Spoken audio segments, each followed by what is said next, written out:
Please note, the social atmosphere movement is different from the Zeitgeist movement. While the Zeitgeist movement enforces copyright over its videos, such as the Zeitgeist film series and lectures, the social atmosphere movement's videos, linked in the description, are truly yours. The videos I have made, which promote a resource-based economy or open source society, are not subject to copyright enforcement like the Venus Project or the Zeitgeist movement's videos. So yes, I am fully aware that this production completely rips off Zeitgeist Addendum, but I do not care. What matters to me is spreading the message about a resource-based economy and encouraging people to think, not focusing on copyright. A true movement is about allowing the message to be mirrored, shared, or spread widely to raise awareness of what it promotes. Enforcing copyright, in my opinion, is counterproductive for the Zeitgeist movement, which is why the social atmosphere movement is open source. Copyright, in essence, is a form of plagiarism. It's as if someone is plagiarizing reality or God when they place something under copyright, as the reality we live in has already enabled any combination a human can imagine. So enjoy our cultural climate, the spirit of the age.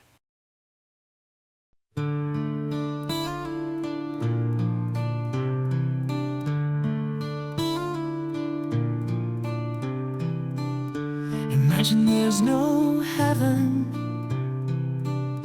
It's easy if you try. No hell below us, above us only sky.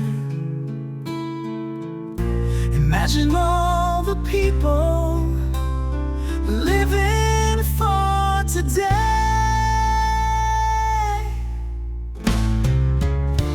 Imagine there's no countries.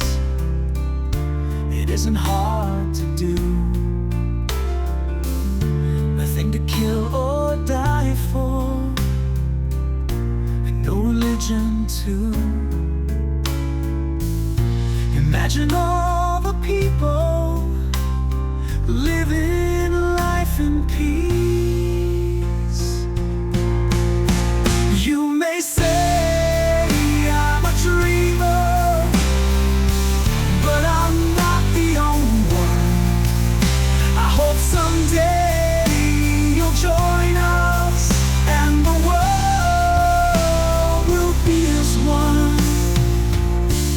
imagine no possessions. I wonder if you can. No need for greed or hunger, a brotherhood of man. Imagine all the people sharing all the world. You may say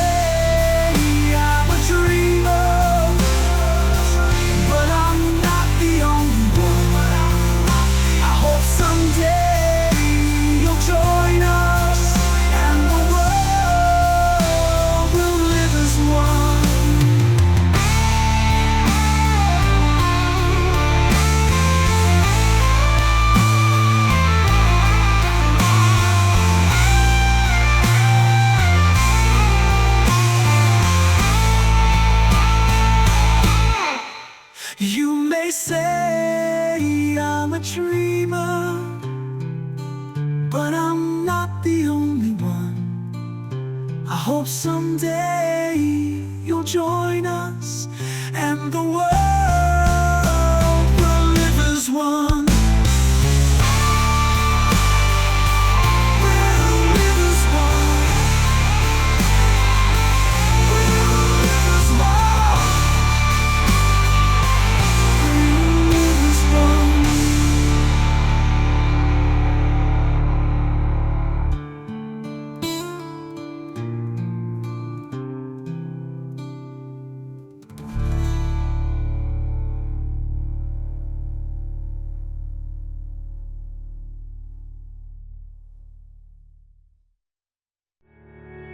Spirituality, at its core, is about engaging with intuition and understanding the present moment.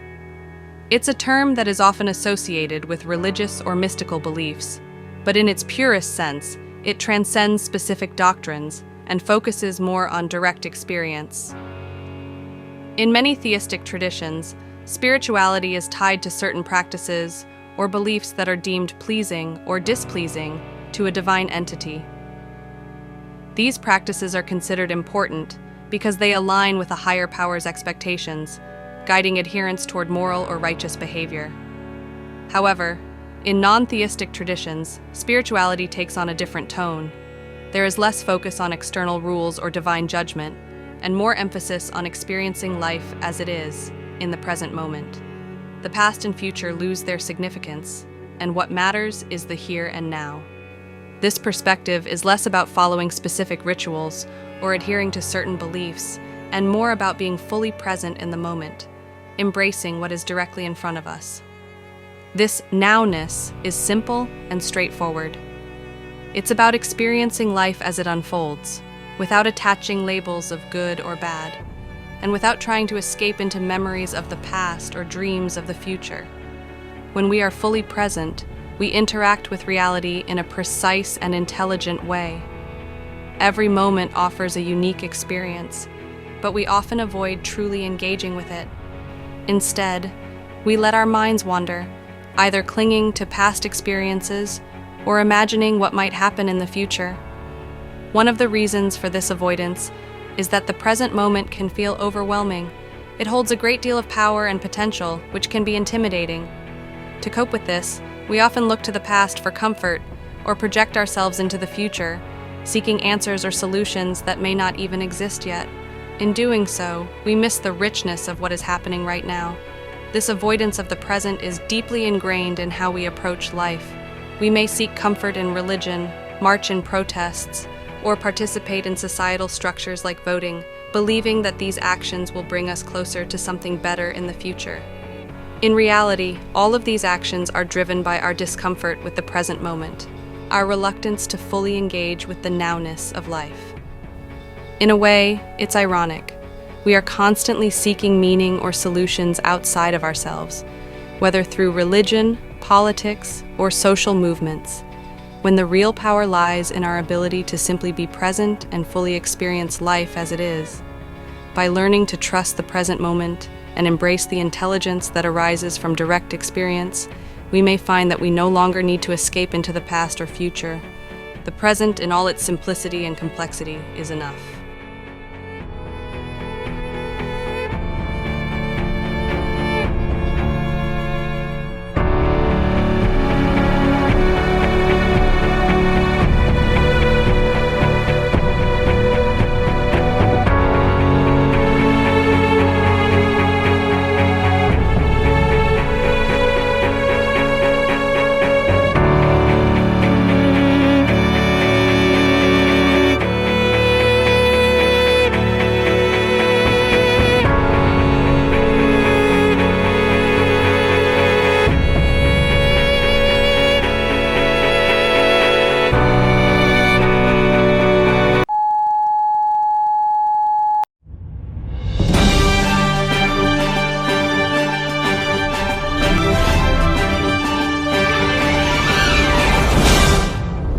Good evening. Our top story tonight, war.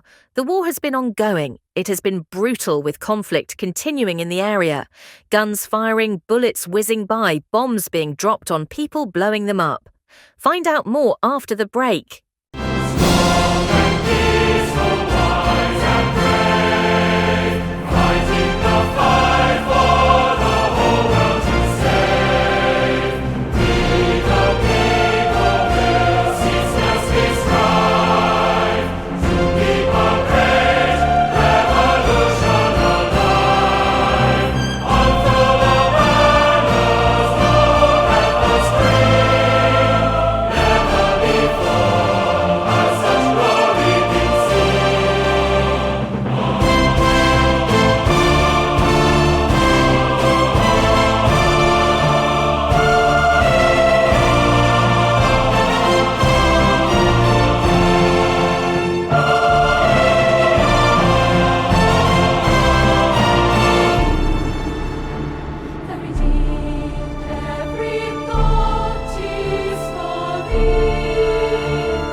Jesus Christ wants you to do your patriotic duty and support the war effort. Find out what you can do. Visit GodWantsWar.com.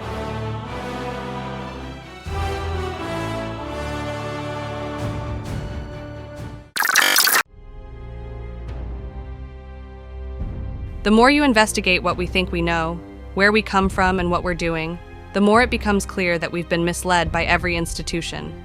We've been lied to, not just by governments, education systems, or international banks, but also by religious institutions. Why should religion be considered untouchable when the same powers behind corruption in other sectors created it? These religious institutions are controlled by the same elites who run our governments and education systems. These elites care only about controlling the world, not about our well-being or that of our families.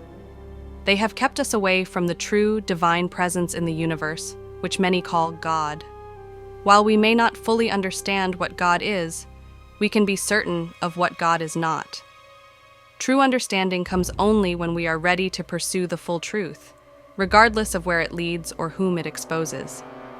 If we choose to ignore uncomfortable truths or play favorites with certain ideas, we will eventually face the consequences of this denial, perhaps even divine justice. As we educate ourselves and seek knowledge, the lies that have been fed to us by these institutions become more apparent. The more we understand, the more we see the truth hidden beneath layers of deception.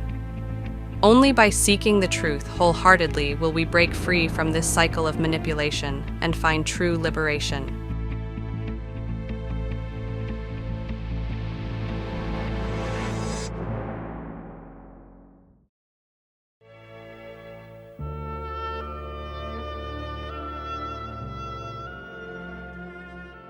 The traditional which appeals to racial, sexual, and religious divisions, along with extreme nationalism, are losing their effectiveness.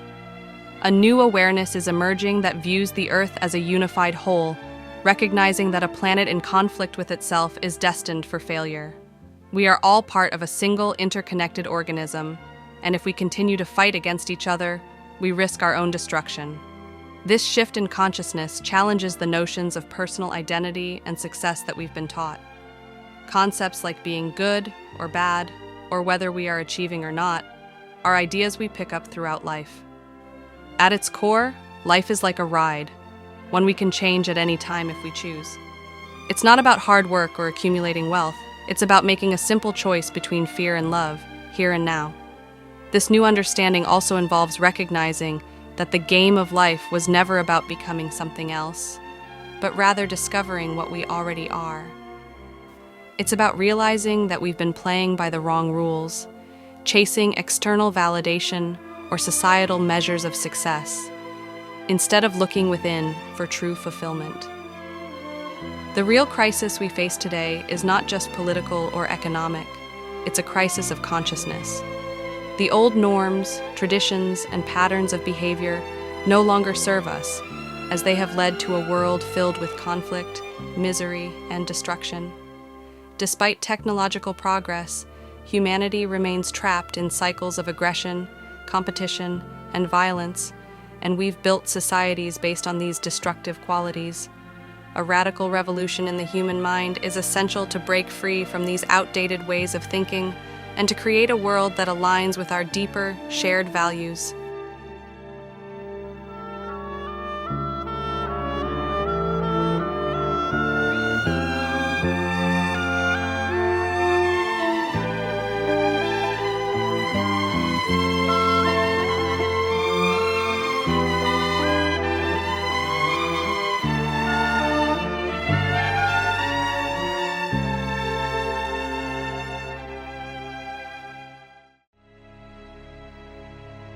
Society today is built around a network of institutions that influence every aspect of life, from politics and law to religion, social class, family values, and specialized professions. These traditional structures shape our perspectives and understandings in profound ways. However, one institution stands out as being both misunderstood and taken for granted: the monetary system. Like a form of faith, the monetary system is rarely questioned. Most people have little knowledge about how money is created, the policies that govern it, or its real impact on society. In a world where 1% of the population controls 50% of the planet's wealth, and where 34,000 children die each day from poverty and preventable diseases, it is evident that something is deeply wrong. Half of the world's population survives on less than $2 a day, underscoring the vast inequality and injustice inherent in our global systems. At the root of this inequality is money, the foundation of all societal institutions. Understanding how the monetary system works is essential to understanding why our world is the way it is. Unfortunately, economics is often perceived as confusing and dull, filled with financial jargon and complex mathematics that discourage people from delving deeper. Yet, the complexity of the financial system is not an accident. It is designed to obscure one of the most paralyzing social structures humanity has ever faced. By unraveling this complexity, we can begin to see the truth behind the system and its role in perpetuating inequality.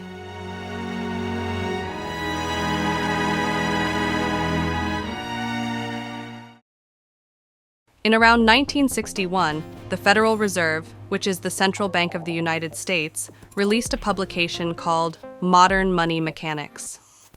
This document aimed to explain how money is created within the fractional reserve banking system, a practice used by both the Federal Reserve and the global network of commercial banks it supports.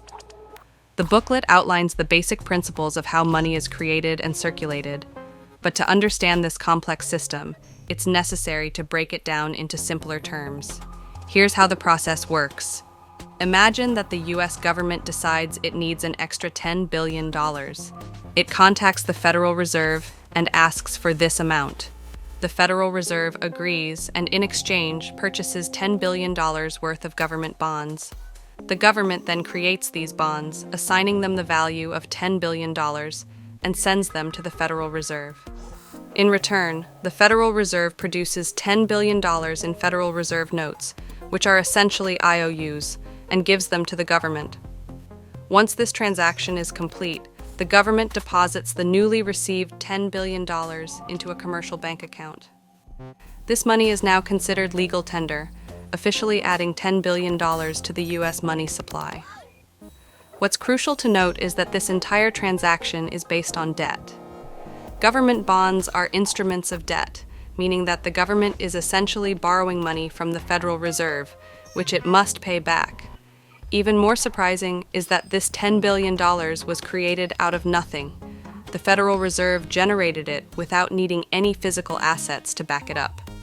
This is a key feature of the fractional reserve banking system. Money is created out of debt. Once the $10 billion is deposited in a commercial bank, things get even more interesting.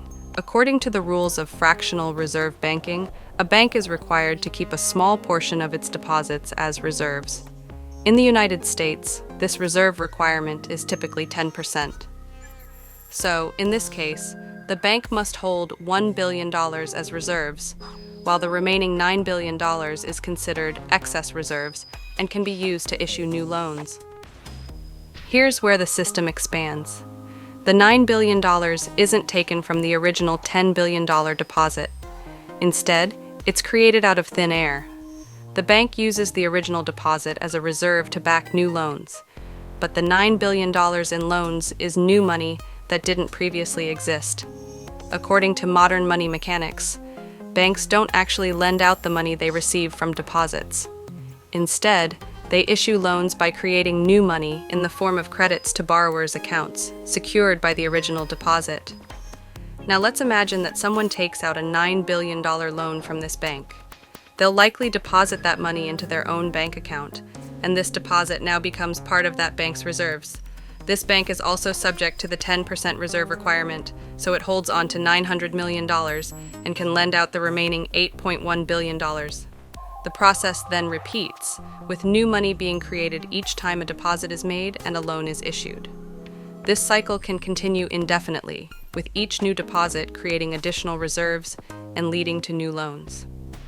The mathematical result of this cycle is that up to $90 billion can be created from the original $10 billion deposit. This means that Under the fractional reserve banking system, banks are able to create roughly 9 times the amount of money that is originally deposited. The creation of money in this way drastically expands the money supply, but it's important to remember that all of this money is essentially generated from debt. The system relies on the continuous issuance of loans and the belief that the money will eventually be repaid, even though most of it was created from nothing in the first place.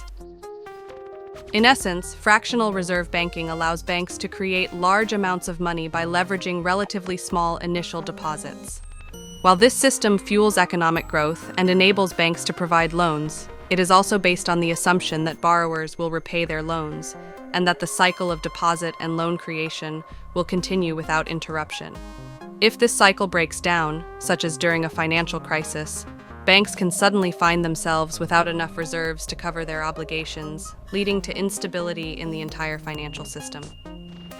Understanding this process is critical because it highlights how money is created and circulated in our economy, often without the public's full awareness. The system is shrouded in complex financial terms, which can make it difficult for people to grasp its true nature. However, at its core, the process of money creation under fractional reserve banking is based on debt, and the vast majority of the money supply exists not as physical currency, but as digital entries in bank accounts. This understanding sheds light on the workings of modern economics and the potential risks associated with a system that creates money out of nothing. Do you have money jitters? Ask the obliging Bank of America for a jar of soothing instant money, M-O-N-E-Y, in the form of a convenient personal loan. Available now at Bank of America. So now we understand the money creation process through the fractional reserve banking system, a concept that reveals the complex, yet often misunderstood mechanics behind the functioning of modern economies. One must ask a seemingly simple yet elusive question: what gives newly created money its value? The answer is as surprising as it is troubling. The value of new money comes from the money already in existence. All paper money eventually returns to its intrinsic value, zero. The value of new money, inflation, and hidden taxation. When banks create new money, they are essentially increasing the total supply of money in the economy. This additional money doesn't correspond to a proportional increase in goods and services. Therefore, when the money supply grows without an accompanying rise in demand for goods and services, the prices of these goods and services naturally rise. This is because of the basic principle of supply and demand. As the supply of money increases, its value diminishes, leading to inflation, which is essentially a hidden tax on the public. Ron Paul once remarked on this issue, highlighting how inflation is disguised by policymakers. What is the advice we generally get? And that is, inflate the currency. They don't say debase the currency, they don't say devalue the currency, they don't say cheat the people with savings, they say lower the interest rates. Paul's words underscore a critical point. Inflation results from an increase in the money supply, often as a result of policies intended to stimulate the economy. But it has the side effect of diminishing the purchasing power of each dollar. This diminishment, in essence, erodes the value of existing money, disproportionately impacting people with fixed incomes or savings. The inherent inflationary nature of fractional reserve banking. At the core of the modern banking system is the process of monetary expansion through the fractional reserve banking model, which is inherently inflationary. When money is created through loans, there is no corresponding increase in the actual value of goods or services in the economy. This leads to the debasement of the currency over time.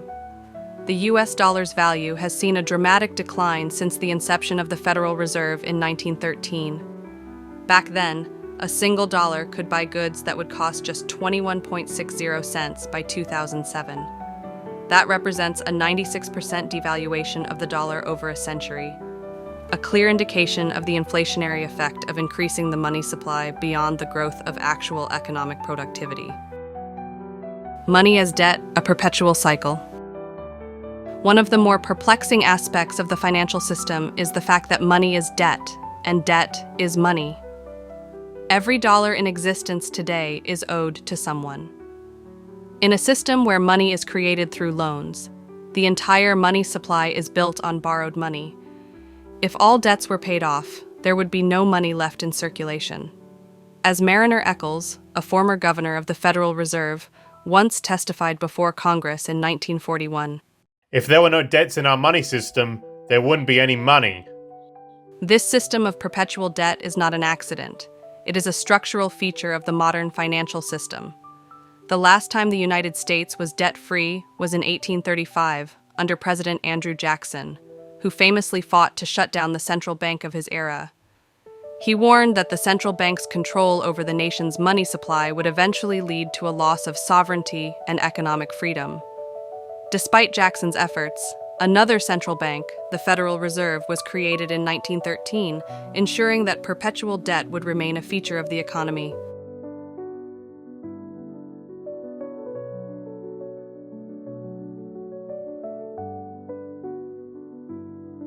The multiplier effect and its consequences. The mechanics of the fractional reserve system amplify the effects of debt-based money creation. When a bank receives a deposit, it is only required to keep a fraction of that deposit in reserve, hence the term fractional reserve banking. The rest can be loaned out, effectively multiplying the original deposit many times over. This practice leads to the creation of new money that did not previously exist, further inflating the money supply and debasing existing currency. This system forces people into a perpetual competition for money. Since money is created through loans, individuals and businesses must compete to earn enough money to repay their debts. However, because interest is applied to these loans, there is always more money owed than there is available in circulation, creating a built-in scarcity of money. The role of interest and unpayable burden. One of the most significant elements missing from the public's understanding of the monetary system is the impact of interest. When the government or an individual borrows money, it must be paid back with interest. The problem is that while the money supply grows through the creation of loans, the money to cover the interest does not exist within the system. This creates a perpetual deficit that can only be covered by creating even more money, leading to further inflation.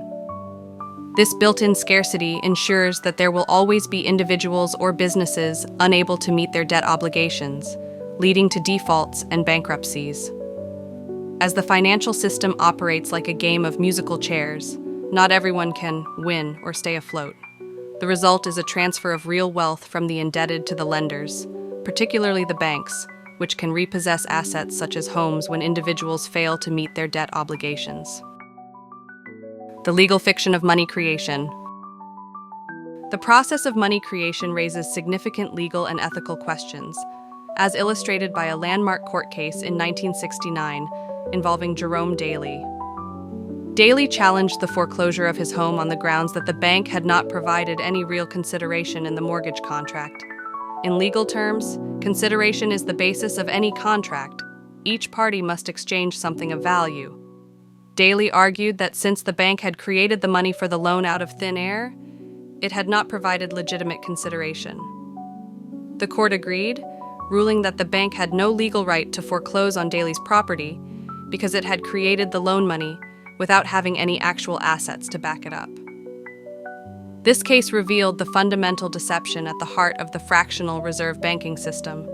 Banks are essentially creating money from nothing and then charging interest on it. The greenback and the struggle for financial independence. During the American Civil War, President Lincoln chose to avoid high-interest loans from European banks and instead followed the approach recommended by the Founding Fathers, creating an independent and debt-free currency. This currency was named the greenback. After this decision was made, an internal document circulated among private banking interests in both Britain and the United States. It stated, "Slavery is the ownership of labor, which includes the responsibility for the workers' welfare, while the European system aims to control labor by managing wages. This control, the document suggested, could be achieved by controlling the money supply. Allowing the greenback to circulate was unacceptable. as it was beyond their control. Debt as a tool of control. Given the mechanics of fractional reserve banking and the inevitable inflation it causes, the system can be seen as a form of economic control. Debt is the primary mechanism through which this control is exerted. When individuals, businesses, or governments take on debt, they must work to repay it, which keeps them in a state of dependence on the banks that issue the loans. The perpetual creation of debt ensures that the majority of people remain in a state of economic servitude. As the famous quote goes, "Physical slavery requires people to be housed and fed. Economic slavery requires people to house and feed themselves." The latter form of control is far more insidious because it is invisible. Most people are unaware of the degree to which they are beholden to the financial system. The global implications, economic warfare. The power of the banking system extends far beyond national borders. Institutions like the World Bank and the International Monetary Fund, IMF, use debt to control entire nations. Developing countries, in particular, are often subjected to harsh austerity measures as a condition of receiving loans, which further entrenches their economic dependence on wealthier nations and multinational corporations. The creation of new forms of financial control, such as the use of economic hitmen, further illustrates the global scope of this system. These individuals, working on behalf of corporations and governments, persuade developing nations to take on unsustainable levels of debt. When these countries inevitably default, they are forced to sell off their resources or infrastructure to foreign interests, effectively ceding their sovereignty in exchange for financial relief. A system built on debt. At its core, the fractional reserve banking system is a mechanism for the creation of debt, which in turn drives the creation of money. This system is inherently inflationary, perpetually erodes the value of existing money, and guarantees that there will always be winners and losers in the economic game. As long as this system remains in place, true economic freedom will be out of reach for the majority of people, and the wealth gap between the rich and poor will continue to widen. Debt is the cornerstone of modern economic slavery, and the banks are the primary beneficiaries of this system. For those in power, the control of money is the ultimate means of controlling society. It is an invisible form of warfare, one that most people are not even aware they are a part of. Part 2. The Economic Hitman. There are two ways to conquer and enslave a nation. One is by the sword, the other is by debt. John Perkins, a former insider in global finance, played a key role in a system designed to expand corporate and political power under the guise of international aid and development. In his account in the film Zeitgeist Addendum, individuals known as economic hitmen were tasked with exploiting the resources of developing nations for the benefit of wealthy corporations and political elites. The process often began by targeting a country rich in valuable resources, such as oil. A large loan would then be arranged, often through international financial institutions like the World Bank. However, the funds from these loans were not intended to benefit the country directly. Instead, the money would be directed toward major corporations to develop infrastructure projects, like power plants, ports, and industrial zones that would benefit a small, wealthy elite within the country. The majority of the population, meanwhile, would see little or no improvement in their living conditions. This strategy was intentionally designed to leave the targeted country with an enormous debt, one it could never hope to repay. Once the country was trapped in this financial bind, it became vulnerable to outside pressure. Economic hitmen would return to negotiate on behalf of the powerful interests they represented, making demands such as access to the country's natural resources at a fraction of their value, or the establishment of military bases. Sometimes they would even pressure the country to support international policies or military actions that aligned with the agenda of powerful nations. In many cases, the indebted country would be forced to privatize essential services, like electricity, water, or even educational and healthcare systems, selling them off to multinational corporations. This created a cycle of dependency and control, allowing outside entities to profit from the nation's resources and labor, while the country itself became trapped in a state of perpetual debt and subservience. This exploitative model, according to Perkins, is emblematic of how international financial institutions and corporations maintain control over weaker nations, consolidating power while undermining genuine development. In 1953, Iran's Prime Minister, Mohammad Mossadegh, stood as a symbol of hope for democracy in the Middle East. Internationally admired, he was even named Man of the Year by Time magazine. Mossadegh's platform centered around the idea that Iran's resources, especially its oil, should benefit its people, not just foreign corporations. He began implementing policies that would require international oil companies to pay much higher shares to Iran for the oil they were extracting. To the US, however, Mossadegh's demands were seen as problematic. They wanted to maintain their control over Iran's oil reserves without sending in military forces, which was the standard approach for similar situations. Instead, the US opted for a subtler yet powerful alternative. A single CIA agent, Kermit Roosevelt, a relative of former President Teddy Roosevelt, was sent to Iran with several $1 million. Through a series of covert actions, Roosevelt effectively orchestrated the overthrow of Mossadegh. In his place, the Shah of Iran was installed, a leader friendly to foreign oil interests. The Shah's return was welcomed by some in Iran, and images of him were paraded through Tehran, signaling a dramatic shift in leadership. This covert operation's success was met with enthusiasm back in Washington, where officials marveled at how simple and cost-effective it had been to influence an entire nation's political landscape. However, there was a potential downside. Roosevelt was a known CIA agent, and if he had been caught, the fallout could have been severe. This led US leaders to establish a new approach, using private consultants and funneling money through international institutions like the World Bank or the IMF. This shift ensured that future operations could be conducted with plausible deniability, effectively laying the foundation for the strategy that would come to be known as economic hitmen. In 1954, Guatemala found itself at a turning point when Jacobo Arbenz became president. For years, the United Fruit Company, a powerful international corporation, held substantial control over the country, especially in terms of land and resources. Arbenz, however, campaigned on a promise to redistribute land to the people, aiming to give Guatemalans more control over their own country's resources. Once in power, he began implementing reforms to fulfill this promise. United Fruit, alarmed by the potential loss of its influence, decided to fight back, not by challenging Arbenz in Guatemala, but by swaying public opinion in the United States.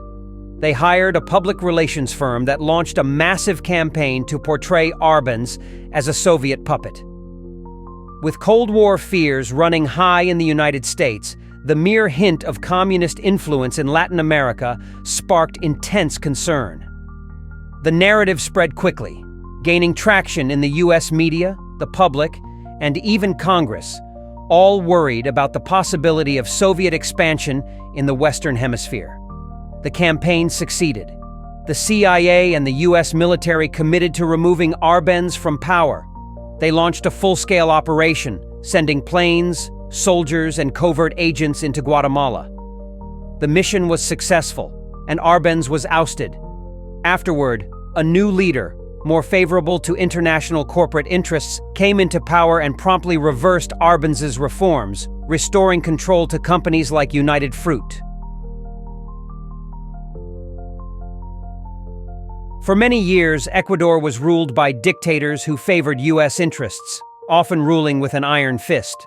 However, things changed in 1981 when Ecuador decided to hold a truly democratic election. Jaime Roldos emerged as a promising candidate with a platform centered on using Ecuador's natural resources, especially its oil, to benefit the people rather than foreign interests. His vision resonated with Ecuadorians, leading him to win by an unprecedented margin. Once in office, Roldos began to implement his promised policies, ensuring that profits from oil would serve Ecuador's citizens. This, however, was seen as a threat to US interests. As part of an effort to sway Roldos, economic hit men were sent to influence him. Roldos was offered a path to personal wealth if he would cooperate and abandon his reforms, but he refused to be corrupted and remained committed to his promises. Not long after, tragedy struck. Roldos died in a plane crash, an event that quickly raised suspicions. The crash site was immediately secured, with only U.S. military personnel from a nearby base and certain Ecuadorian military officials allowed access. Later, 2 key witnesses in the investigation died in car accidents before they could testify. These suspicious circumstances led many, including those familiar with cases like this, to believe Roldos' death was not an accident. For those who knew the lengths to which powerful interests could go, it seemed inevitable that Roldos would face such an outcome for resisting corruption. In 1981, Omar Torrijos, the president of Panama, stood out as a remarkable leader. His charisma and genuine desire to uplift his nation left a lasting impression. When John Perkins approached him with offers of bribery, Torrijos rebuffed him with a firm stance. He told Perkins, who he affectionately referred to as Juanito, that he didn't want money. What he truly needed was fairness for his country. He wanted the United States to acknowledge the debts owed to the Panamanian people for the harm inflicted upon them. Torrijos envisioned a future where he could assist other Latin American nations in gaining their independence, free from the exploitation by the North. A key goal for him was reclaiming control of the Panama Canal for his people. With determination, he insisted that Perkins leave him be and respect his mission. As 1981 unfolded, the political climate grew tense, especially after the assassination of Jaime Roldos, another prominent leader in the region. Torrijos, aware of the dangers he faced, gathered his family and candidly shared his fears, acknowledging that he might be next. However, he found peace in knowing he had accomplished his goals, having successfully renegotiated the treaty with Jimmy Carter that would return the canal to Panamanian hands. Tragically, just months later, Torrijos lost his life in a plane crash that many believe was orchestrated by CIA-backed operatives. Evidence suggests that one of his security guards had handed him a small tape recorder containing an explosive device just before his departure. This moment marked the end of a leader who had sought to empower his country and resist external domination. It's fascinating to see how the system has remained largely unchanged over the years, even as the methods of those in power have become increasingly sophisticated. A prime example of this is what unfolded in Venezuela. In 1998, Hugo Chavez was elected president, stepping into a long line of leaders who had corrupted the government and devastated the economy. Despite this tumult, Chavez rose to power, vowing to use Venezuela's oil resources to benefit its people rather than foreign interests. Naturally, this stance didn't sit well with the United States. In 2002, a coup was orchestrated against him, an operation that many, including John Perkins, believe had the CIA's fingerprints all over it.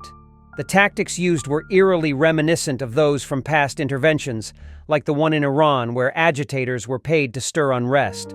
With just a few thousand protesters, the media could easily create the illusion of widespread discontent against Chavez. However, in a remarkable turn of events, Chavez's intelligence and the overwhelming support of the people allowed him to withstand the coup. This moment was a significant victory for Latin America, showcasing the resilience of a nation standing firm against external manipulation. Iraq provides a vivid example of how this entire system functions. The first line of defense consists of economic hitmen who attempt to infiltrate governments and entice them with massive loans, using these as leverage to exert control. When this strategy fails, as it did in Panama and Ecuador with leaders who resisted corruption, the next step involves sending in the jackals. These operatives are tasked with either toppling governments or eliminating leaders, ensuring that any new administration will comply with outside interests. In Iraq's case, both tactics ultimately failed. The economic hitmen couldn't persuade Saddam Hussein to accept a deal similar to what the Saudis had agreed to. When that effort faltered, the jackals were deployed to take him out, but they couldn't penetrate his strong security, which was a testament to his knowledge of the system. He had once worked for the CIA himself. After that, in 1991, troops were sent in to dismantle the Iraqi military, operating under the assumption that Saddam would eventually fall in line. They could have removed him entirely at that moment, but he was viewed as the kind of strong leader who could maintain order and manage regional threats, particularly from the Kurds and Iranians. In the following years, economic hitmen returned to Iraq, but their efforts were again unsuccessful. Had they succeeded, Saddam might still be in power, buying arms and jets as he pleased. When the Jackals couldn't accomplish their mission either, the military intervened once more, ultimately leading to Saddam's removal. This intervention also resulted in substantial reconstruction contracts for companies that had profited from the conflict, creating a lucrative cycle from the destruction of a nation. Thus, Iraq exemplifies the three stages of this process: the economic hitmen, who failed, the Jackals, who also failed, and finally, the military, which completed the task. In this way, we've created an empire, but it's been done in a subtle, clandestine manner. Unlike the empires of the past, where the British, French, Germans, Romans, and Greeks openly built their power with military force and took pride in their conquests, our empire operates in the shadows. Most people in the United States are unaware that they benefit from this hidden empire, which has contributed to the highest levels of slavery in history. This raises a crucial question. If this is an empire, who is the emperor? US presidents do not fit the traditional role of an emperor. They are elected, serve limited terms, and are accountable to the public. However, there exists a group that functions similarly to an emperor, often referred to as the corporatocracy. This consists of individuals who lead major corporations and wield significant power. The corporatocracy controls our media through direct ownership or advertising and exerts influence over politicians by funding their campaigns, either through corporate financing or personal contributions. These individuals aren't elected, have no term limits, and don't answer to anyone. At the highest levels, it can be difficult to discern whether a person is working for a private corporation or the government, as they frequently move between the two roles. For example, a person might shift from being the president of a large construction company like Halliburton to serving as the vice president of the United States, illustrating the fluidity between corporate and governmental positions. In many ways, the government remains hidden, with its policies implemented by corporations, while the corporatocracy shapes government policies before they become official. This relationship is deeply intertwined and comfortable, not arising from conspiracy but from a shared understanding. The primary goal is to maximize profits, regardless of the social and environmental consequences. The manipulation by the corporatocracy through debt, bribery, and political upheaval is often referred to as globalization. Similar to how the Federal Reserve keeps the American public in a state of indentured servitude through perpetual debt, inflation, and interest, institutions like the World Bank and IMF carry out this role on a global scale. The basic scheme is straightforward. A country is placed in debt, either through its own mismanagement or by corrupting its leaders. Following this, stringent conditions, often known as structural adjustment policies, are imposed. These typically include 1. Currency devaluation. When a country's currency loses value, everything priced in that currency also decreases in worth. This allows foreign nations to acquire local resources at a fraction of their true value. 2. Cuts to social programs. Large funding reductions for essential services like education and healthcare undermine societal well-being, leaving the public vulnerable to exploitation. 3. Privatization of state-owned enterprises. This process allows foreign corporations to purchase and profit from essential public services. A notable example occurred in 1999 when the World Bank pressured the Bolivian government to sell the public water system in its third-largest city to a subsidiary of the U.S. corporation Bechtel. Following this sale, water bills for already impoverished residents soared, prompting a significant public uprising that ultimately led to the cancellation of Bechtel's contract. 4.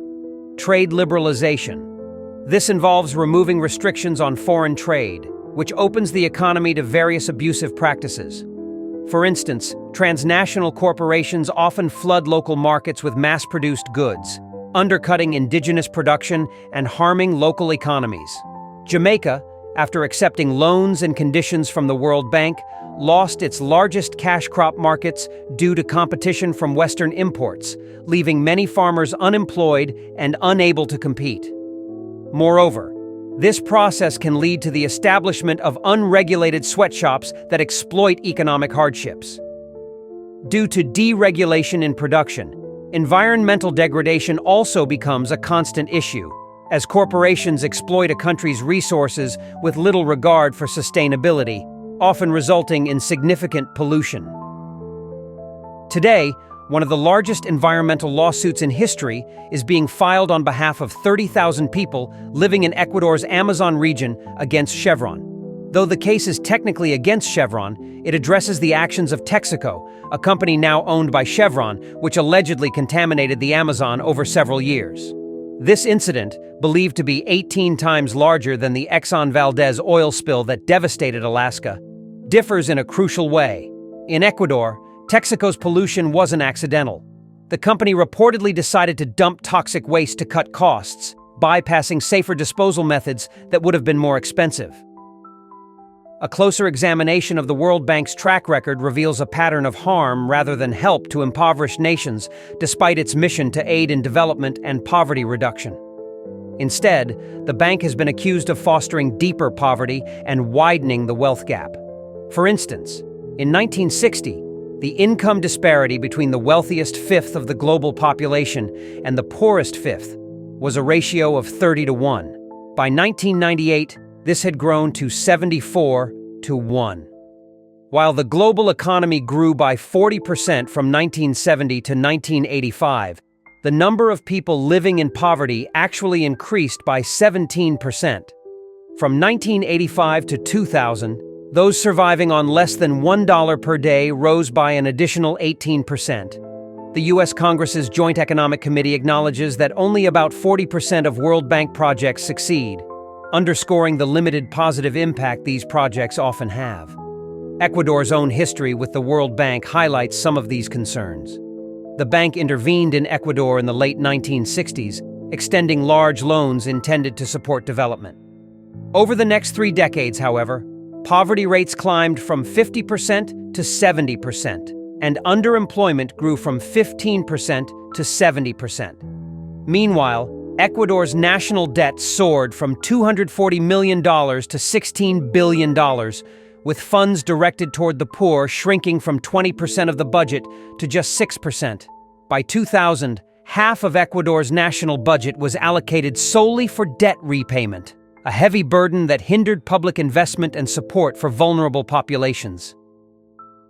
To understand the motivations behind the World Bank's decisions, one must recognize its intrinsic ties to the United States.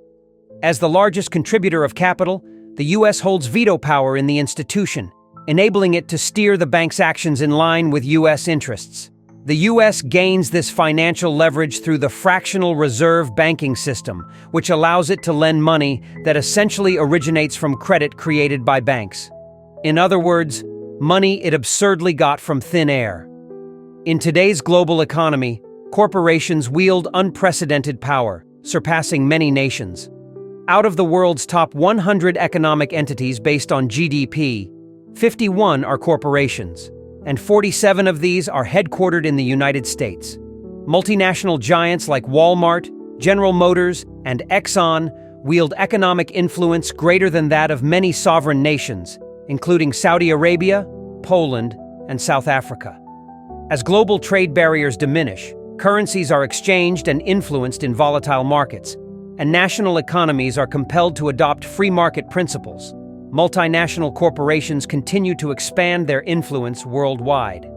This shift has led to the consolidation of economic power in the hands of a few corporations, raising concerns about the balance of power between corporate interests and sovereign governance on a global scale.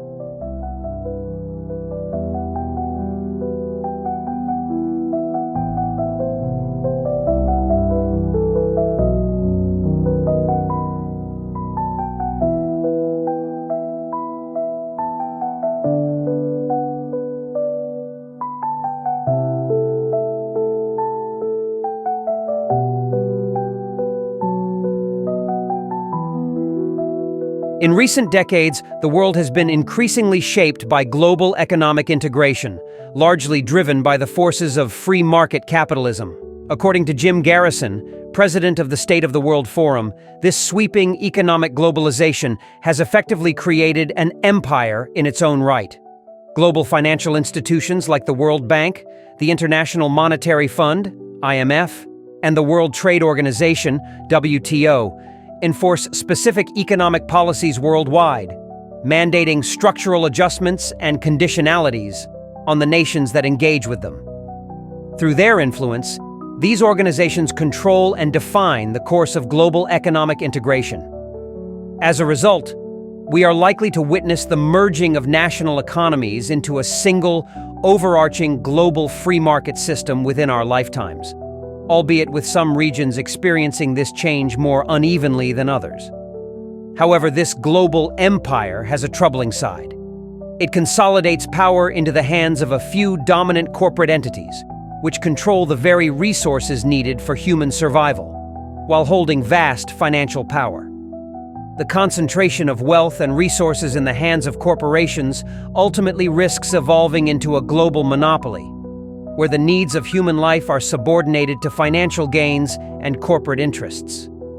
As this disparity grows, more people worldwide are increasingly marginalized and desperate. To maintain control, the powers that be have found new ways to suppress dissent, branding any group or individual who challenges the status quo as a terrorist.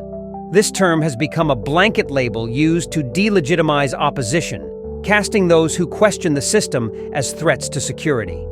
The term terrorist, however, often serves as a flexible distinction, conveniently applied to anyone who poses a challenge to the establishment.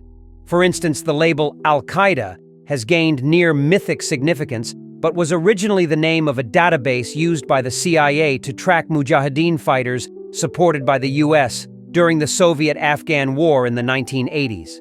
Former French intelligence officer Pierre-Henri Bunel revealed that there is no formal Islamic army or organized terrorist group named Al-Qaeda. Instead, the label has been popularized through a US-driven propaganda campaign, creating an ambiguous, pervasive enemy to justify counterterrorism efforts globally. This approach has had significant financial implications, particularly for the United States. In 2007, the U.S. Department of Defense allocated an astronomical $161.8 billion for the global war on terrorism. According to the National Counterterrorism Center, around 2,000 people globally lost their lives due to terrorist incidents in 2004, with roughly 70 of these victims being American. This number is dwarfed by the 450,000 annual deaths caused by coronary heart disease in the U.S. Yet in 2007, the U.S. government dedicated a mere $3 billion to researching heart disease, an amount dwarfed by the funding for counterterrorism. This imbalance reveals a striking irony. The government is spending 54 times more on preventing terrorism, which claims far fewer lives than heart disease, the leading cause of death in the U.S. The myth surrounding terrorism and Al-Qaeda has only grown as these terms are used repeatedly in media coverage of any action perceived as a threat to U.S. interests. In mid-2008, the U.S. Attorney General even proposed that Congress declare an official war on this intangible concept, expanding counterterrorism measures that often infringe on civil liberties. By July 2008, over 1 million people were added to the U.S. terrorist watch list. This growth in counterterrorism policies appears less about protecting society and more about maintaining an establishment faced with growing criticism, both domestically and abroad. Much of this backlash stems from a corporate empire that aggressively pursues profit at the expense of human rights, creating resentment and anti-American sentiment worldwide. Yet the real terrorists of our time aren't clandestine operatives meeting in secret. They are often figures in positions of corporate and governmental power, dressed in expensive suits, operating within the frameworks of finance, government, and business. This powerful network perpetuates policies that benefit an elite few while disregarding the costs to human life and global well-being. One of the most significant questions we must ask ourselves then is how to dismantle a system rooted in greed and corruption. whose interests often run counter to those of the broader population.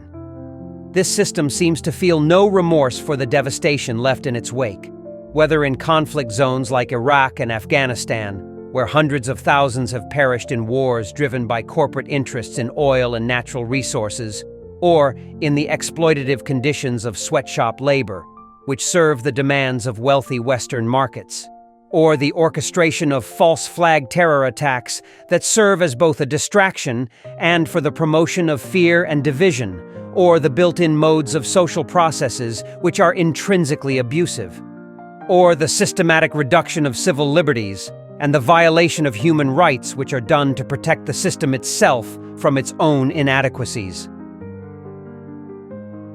The role of corporate interests in global conflicts can be seen through the case of Afghanistan's opium production. Before 1980, Afghanistan produced no opium for the global market. After the US and CIA-backed Mujahideen fought the Soviet Union in the 1980s, the country became a significant opium producer, supplying 40% of the world's heroin by 1986. By 1999, Afghanistan's share had risen to 80%.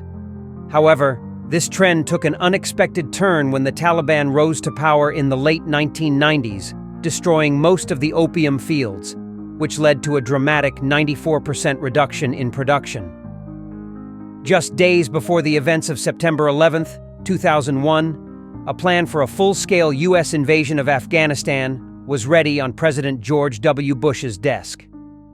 After the invasion, opium production surged once again, with Afghanistan now supplying over 90% of the world's heroin, a figure that grows each year, raising questions about the true motivations behind the U.S. presence in the region. Beyond global conflicts, the broader system also includes various institutions operating behind closed doors to advance the interests of the elite. Organizations like the Council on Foreign Relations, the Trilateral Commission, and the Bilderberg Group meet discreetly to shape policies affecting political, economic, and social landscapes. These entities, unelected and accountable to no one but themselves, control resources, set agendas, and make decisions that impact millions without public consent. It becomes clear that these organizations contribute to a system where the wealth and power of a select few are prioritized over the welfare of the global population. To confront these issues, we must first understand that the underlying cause isn't merely the corporate and governmental figures who wield power. These actors are symptoms of a deeper systemic problem. At its core, the issue is a structure built on profit and self-interest, in which those at the top thrive by exploiting human and natural resources. Thus, addressing this challenge requires more than merely targeting individuals or specific corporations. It calls for a fundamental reevaluation of the structures that uphold and justify these exploitative practices. In a world that is increasingly globalized and interdependent, addressing this entrenched system will require significant collective effort. Alternatives to this power structure could include reforming economic systems to prioritize human rights and environmental sustainability, establishing accountability measures for corporations operating internationally, and amplifying the voices of those impacted by these policies. Solutions will not come easily, but understanding the true nature of this global empire is a crucial first step in dismantling its pervasive influence. Only by addressing the structural causes of inequality and corporate dominance can we hope to create a world that values human life over profit.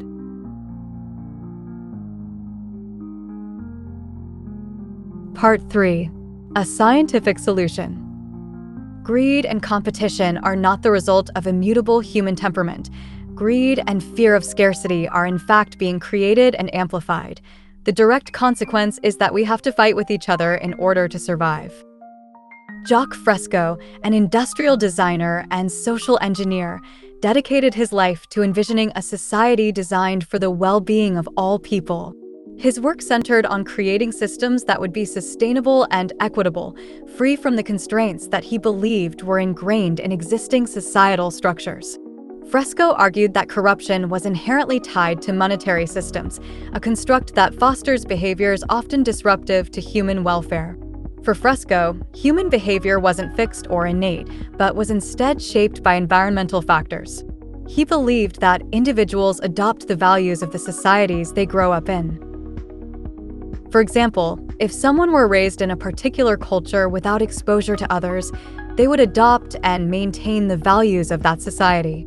This, Fresco observed, extended beyond individuals to entire nations and families, where customs and beliefs are passed down as truths, creating established societies that resist change.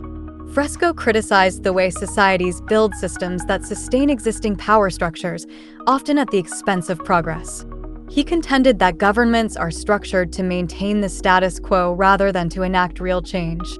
In his view, the established order of society, whether through communism, socialism, fascism, or free enterprise, is fundamentally flawed and resistant to evolution, ultimately leading to corruption. To him, all nations were, in this sense, corrupt, as they perpetuate outdated institutions rather than striving for genuine improvement. One of the most defining characteristics of social institutions, whether corporate, religious, or governmental, is their drive for self-preservation. Above all else, these entities prioritize their own survival and stability, often at the expense of genuine progress or societal well-being. For instance, an oil company would resist any widespread adoption of alternative energy sources it cannot control, as this shift would reduce its relevance and profitability. Similarly, historical conflicts like the Cold War and the eventual fall of the Soviet Union served to uphold the United States' global and economic dominance, helping to maintain an established power balance. Religions, too, often exert control by instilling feelings of guilt over natural human tendencies, positioning themselves as the sole providers of forgiveness and salvation to ensure their ongoing influence. There are no sincere believers in Jesus Christ because religion tortures people until they believe. In this way, religion is a mind virus meme that spreads through a cycle of abuse from person to person. Religion thrives in conditions of war and poverty. Similarly, there are no sincere believers in politics and money, as they also require subtle torture until people believe in these institutions. Politics, money, and religion are all forms of thought slavery. Central to this institutional need for self-preservation is the monetary system. Money provides the power and means necessary for institutions to secure their survival. Just as an impoverished individual may resort to theft as a means of survival, institutions are driven by a comparable impulse to do whatever is necessary to remain financially viable.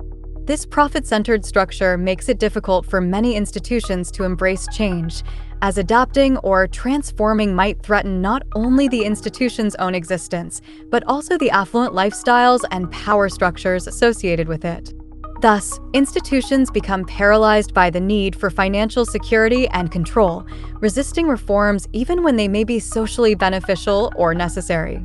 This dependency on profit creates a self-reinforcing cycle. As long as survival is tied to money, institutions will cling to practices that ensure financial gain, often disregarding broader societal needs. In this way, the pursuit of profit becomes a significant barrier to change, leading institutions to prioritize their preservation over relevance or meaningful progress for society. The mindset of "what's in it for me" dominates human interactions within a profit-driven society. When individuals or companies make money from a specific product or service, they naturally resist any competition that might threaten their livelihood.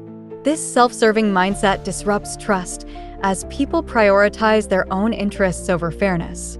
A salesperson, for example, may claim to have found you the perfect home, but their primary goal is to make a sale. Similarly, when a doctor recommends surgery, it's challenging to discern whether the advice is purely medical or if financial incentives play a role. In a system centered on money, genuine trust becomes difficult to establish. If I owned a store and honestly told you that a neighboring shop had a better lamp, my business wouldn't last long. The need to compete means that ethical behavior often conflicts with economic survival. In such a system, industry can't afford to genuinely care for people. Companies employ workers not out of altruism, but because certain jobs haven't yet been automated. If corporations truly prioritized people's well-being, They wouldn't outsource jobs to low-wage regions or replace workers with machines as soon as it becomes cost-effective. In reality, decency and ethics take a back seat to profitability, as businesses must focus on survival within this competitive framework. This emphasis on self-preservation isn't exclusive to capitalism. In every major economic system, fascist, socialist, capitalist, or communist, money, labor, and competition remain at the core. Even in communist China, often viewed as a counterpoint to capitalist nations like the United States, economic activity operates on similar principles. The difference lies only in the extent of state intervention. In truth, monetarism drives the interests of countries across the globe, and the most aggressive version of this philosophy is found in free market capitalism. Early economists like Adam Smith argued that self-interest and competition foster social prosperity as they create incentives that fuel innovation and perseverance. What these theorists didn't address, however, is the darker side of a competition-based economy. While it may inspire growth, it also breeds corruption, wealth concentration, social inequality, labor exploitation, technological stagnation, and even an informal oligarchy where the rich wield undue influence over government. Corruption, often understood as moral perversion, takes on many forms in this context. For instance, when a company saves money by dumping toxic waste into the ocean, the harm is blatant. But when a giant like Walmart forces small businesses to shut down due to their inability to compete, the ethics become murky. Is Walmart at fault for outcompeting smaller retailers? Or when a company replaces a worker with a machine that can perform the same task at a lower cost, society tends to accept this as just the way things are, overlooking the inhumanity of treating people as dispensable. In all these cases, whether polluting the environment, establishing monopolies, or downsizing jobs, the underlying motive is the same: profit. These actions are simply different expressions of a self-preserving mechanism that consistently values monetary gain over human well-being. Corruption, therefore, is not merely a side effect of a monetary-driven system. It is the system's foundation. Although people may recognize this dynamic in individual cases, many fail to grasp the profound implications of basing a society on such self-interest. Mike, welcome to the show. We appreciate you being on tonight. Thanks for the invitation, Joe. Okay, let's talk about the rat of the week. Why is Bayer Corporation the rat of the week? Internal documents show that after this company positively, absolutely knew that they had a medication that was infected with the AIDS virus, they took the product off the market in the U.S. and then they dumped it in France, Europe, Asia, and Latin America. The medicine's called Factor VIII. It was an injection medicine that was used for hemophiliacs, mostly children. Children had been born with an incurable disease. Hold on, Mike. So, hold on. So you're telling me that Bayer knew that this drug was infected with the AIDS virus. They yanked it from the market in America, and then they dumped it in markets overseas? They had to figure out a way, Joe, to make a profit on a product that they could not sell in America. So they made a huge profit. They dropped the product in Japan, Spain, and France. By the way, Joe, government officials in France that allowed that to happen actually had to go to prison for it. In America, not one corporate executive for this company has been indicted or even criminally investigated by our Justice Department. Why not? What, you're telling me that these people that dumped this AIDS-tainted blood in foreign countries, who killed children, have not been taken to task in the United States? It's worse than that. The U.S. government allowed it to happen. The FDA allowed this to happen. And now the government is completely looking the other way. Thousands of innocent hemophiliacs have died from the AIDS virus. And not only they're dying, their family members are dying because they're becoming infected with the disease. You see, corruption is embedded in the system. We're all taking from one another, so expecting decency in such an environment is unrealistic. People often feel uncertain about who to elect, believing in the power of democracy. However, in a system where wealth dominates, true democracy becomes impossible. Those with greater financial resources can amplify their messages through extensive advertising, overshadowing less wealthy candidates. This leads to a system where the wealthy elite ultimately control the choices presented to the public, making it more of an oligarchy than a democracy. Supreme Court Justice Louis Brandeis captured this dilemma well.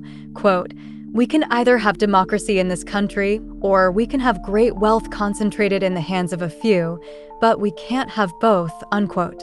When the wealthiest few control the media and shape public opinion, elections become skewed towards maintaining the status quo of the elite. It's no coincidence that unknown figures suddenly emerge as prominent presidential candidates, backed by extensive funding and media support.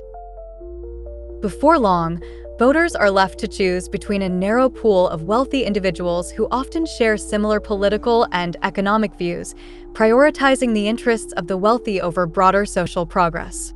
This illusion of choice gives people the impression that they have a voice, when in reality, candidates on the ballot have often been selected as acceptable by powerful financial entities.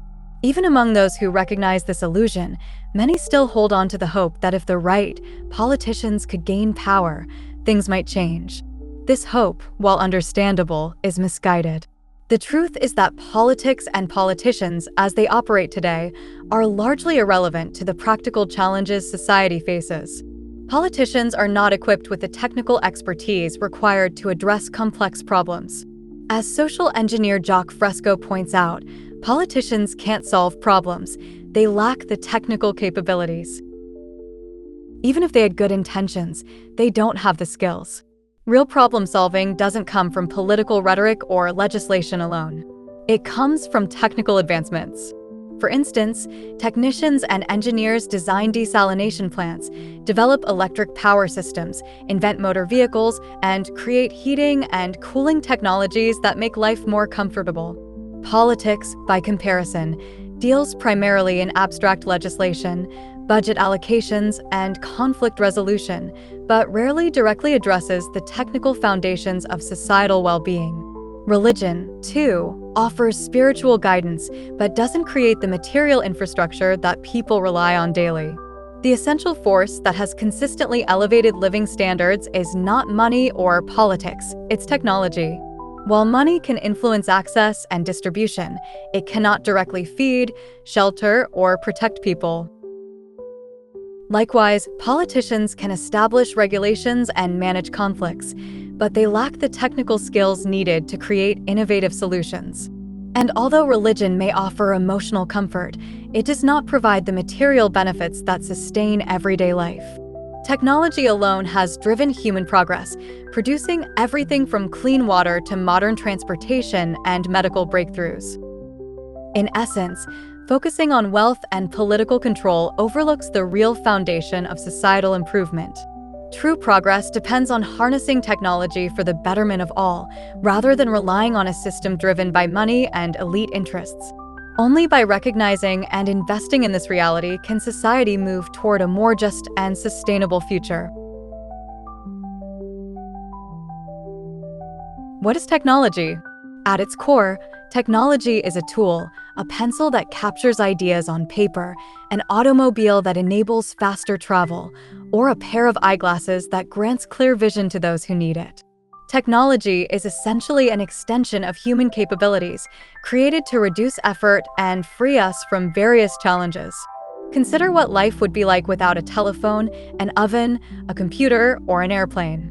Each item in our homes, from a simple table to a sophisticated dishwasher, is a product of technological ingenuity, stemming from human creativity and scientific advancement, not from money, politics, or religion. These are, in fact, institutions that can often stand apart from or even hinder technological progress. While writing to a congressperson might be a noble act, true solutions are beyond mere legislative proposals. Those in leadership should be champions of technological progress, the scientific understanding of human behavior, and the knowledge of factors that influence society. They shouldn't need letters urging them to take action. Instead, they should already be prioritizing initiatives that address human needs directly. A fundamental issue in today's society is that many decisions are dominated by costs rather than resources. Politicians often ask, "How much will it cost?" rather than, "Do we have the resources?" If resources were the true priority, we could ensure everyone had housing, healthcare, education, and access to state-of-the-art research facilities. But we operate within a monetary system that prioritizes profit over people. The profit-driven system operates not on efficiency or sustainability, but on self-interest and competition. High efficiency and true sustainability are often at odds with profit motives. If products were truly built to last, we wouldn't have billion-dollar industries for vehicle maintenance or electronics that quickly become obsolete. Similarly, abundance undermines profit. In the supply and demand economy, too much of a good thing drives down its value. For instance, if a diamond mine unearths an abundance of diamonds, the price and profitability per diamond drop accordingly. In essence, profit thrives on scarcity. The profit motive does not foster a world of abundance, efficiency, or sustainability. Those principles would make profit unnecessary. Instead, scarcity is the driving force behind profits in the current system. What is scarcity? It's about preserving value by limiting availability. Slowing oil production raises its price, and controlling the diamond supply keeps their value high. In fact, diamonds are even burned at the Kimberley diamond mines to restrict their availability since they're just carbon. This practice helps sustain their high market price. So, what does it mean for society when scarcity, whether naturally occurring or manufactured, benefits industries? It means that true sustainability and abundance are impossible within a profit-driven system because scarcity lies at its core. This system cannot foster a world without war or poverty, cannot drive technology to its most efficient and productive forms, and, most critically, cannot expect people to act with true integrity and compassion. In a scarcity-based economy, such ideals are fundamentally at odds with the pursuit of profit. When people talk about human nature, they often rely on the idea of instinct to explain behaviors they don't fully understand. With limited knowledge, they claim that traits like greed are natural, asserting that humans are simply built that way. But greed is no more natural than wearing clothes. It's not an inherent part of us. The real challenge is to address the root causes of these problems. By targeting and removing the systems and processes that foster greed, prejudice, bigotry, and exploitation, we can eliminate the need for prisons, welfare, and other reactive measures. Issues like elitism, social divisions, and exploitation are products of a world that has operated on scarcity, bartering, and monetary systems. These structures perpetuate the lack that drives people to act against each other. If we change the conditions that breed socially destructive behaviors, those behaviors won't exist. The idea that things like greed or aggression are inborn is a misconception. Human behavior, not human nature, is what shapes our actions, and history shows that behavior changes based on societal influences. Bigotry, corruption, and hatred are not traits we're born with. They're absorbed from our surroundings. In a monetary system, issues like war, poverty, corruption, hunger, and suffering are inevitable. Significant, lasting change isn't possible within that framework. What's needed is a complete redesign of our culture and values, aligning them with the Earth's capacity to sustain us, not with subjective human opinions or the agendas of politicians and religious doctrines. This is the vision of the Venus Project, a future where human behavior, not constrained by outdated systems, can flourish in harmony with the planet and in alignment with true human potential. The Venus Project envisions a society free from the outdated constraints and institutions that have shaped human life for centuries. In this future society, there would be no need for superstition, incarceration, policing, cruelty, or rigid laws. Many professions we rely on today, such as stockbrokers, bankers, and advertisers, would vanish simply because they would become irrelevant. In this world, human prosperity would rely not on monetary exchanges, but on intelligent management of the Earth's resources.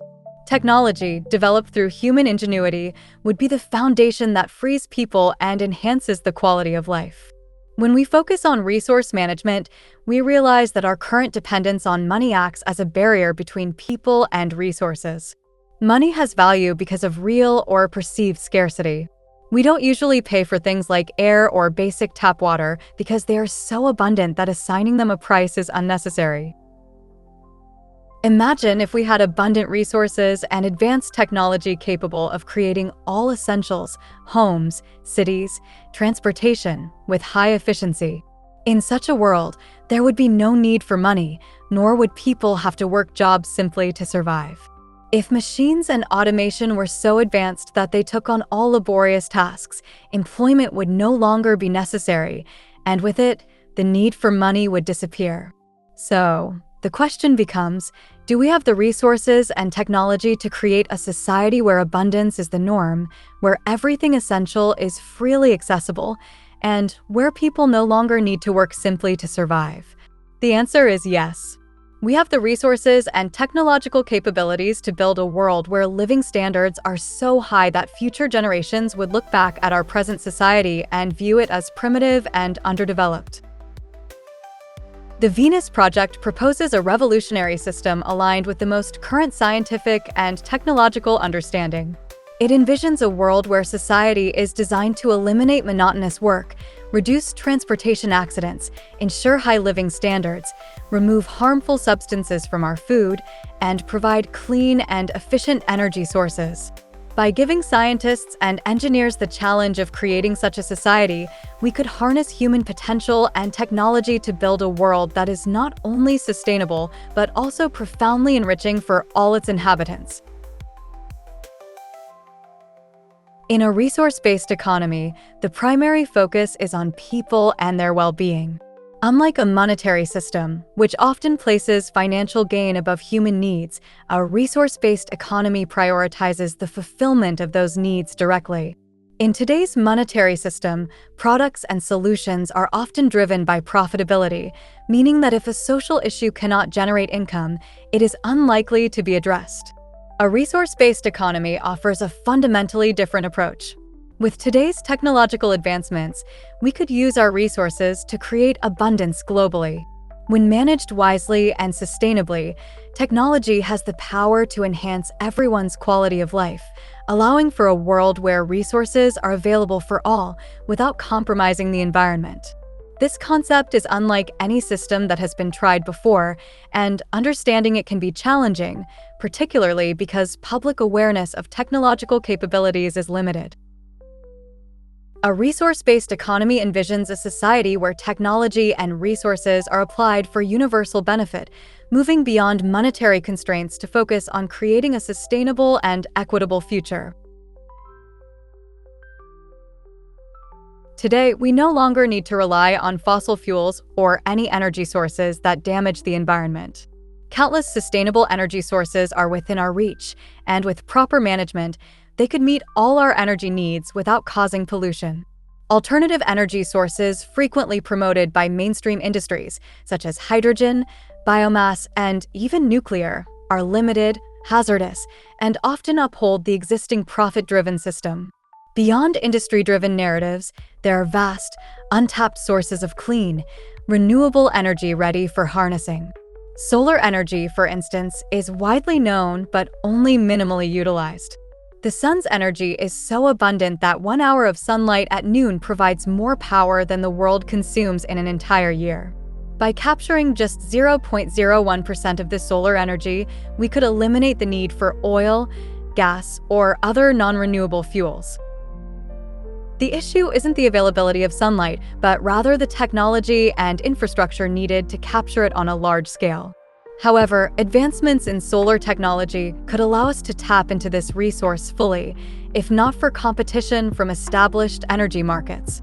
Wind energy is another source with immense potential. Contrary to popular belief that wind is weak or limited by geography, the U.S. Department of Energy noted in 2007 that wind harvested from only 3 U.S. states could power the entire nation. In addition, tidal and wave energy represent promising, yet underexplored, energy sources. Tidal energy, generated by ocean tides, could provide substantial power. For example, 42 sites in the UK alone could supply 34% of the country's energy needs. Wave power, drawing energy from ocean surface movements, could theoretically generate up to 80,000 terawatt-hours annually, which could cover half of the world's total energy demand. An essential aspect of these renewable sources, solar, wind, tidal, and wave energy, is that they require little to no preliminary energy to harness, unlike fossil fuels and other polluting resources. Combined and properly managed, these sources could theoretically power the entire planet indefinitely. Yet there's an even more promising source: geothermal energy. Geothermal energy, often referred to as heat mining, harnesses the Earth's internal heat to generate electricity and provide heating and cooling. This renewable energy source has the potential to significantly contribute to our global energy needs. According to a 2006 MIT report, the Earth's crust contains an estimated 13,000 zettajoules of geothermal energy, with 2,000 zettajoules readily accessible using current technology. This vast resource dwarfs our current global energy consumption, which is approximately half a zettajoule annually. In fact, geothermal energy could theoretically sustain humanity's energy needs for over 4,000 years. These sources are only a few examples of the clean, renewable energy solutions available today. As our technology advances, we're likely to discover even more. This reveals a crucial truth: we have the potential for total energy abundance without pollution, conservation worries, or even financial cost. Capitalism thrives on scarcity because it creates demand and competition. The idea of abundant energy challenges this model, as it would disrupt markets that rely on resource limitations. It's a big reason why innovations in renewable energy often face resistance from established industries. There is no technical issue regarding solving the problem of meeting all human requirements. The problem is the social values or the social system. The social system of money prevents people from meeting their human needs due to the scarcity of money and the technical inefficiency of the monetary market system's poor technology due to cost cutting. Poverty comes from money itself.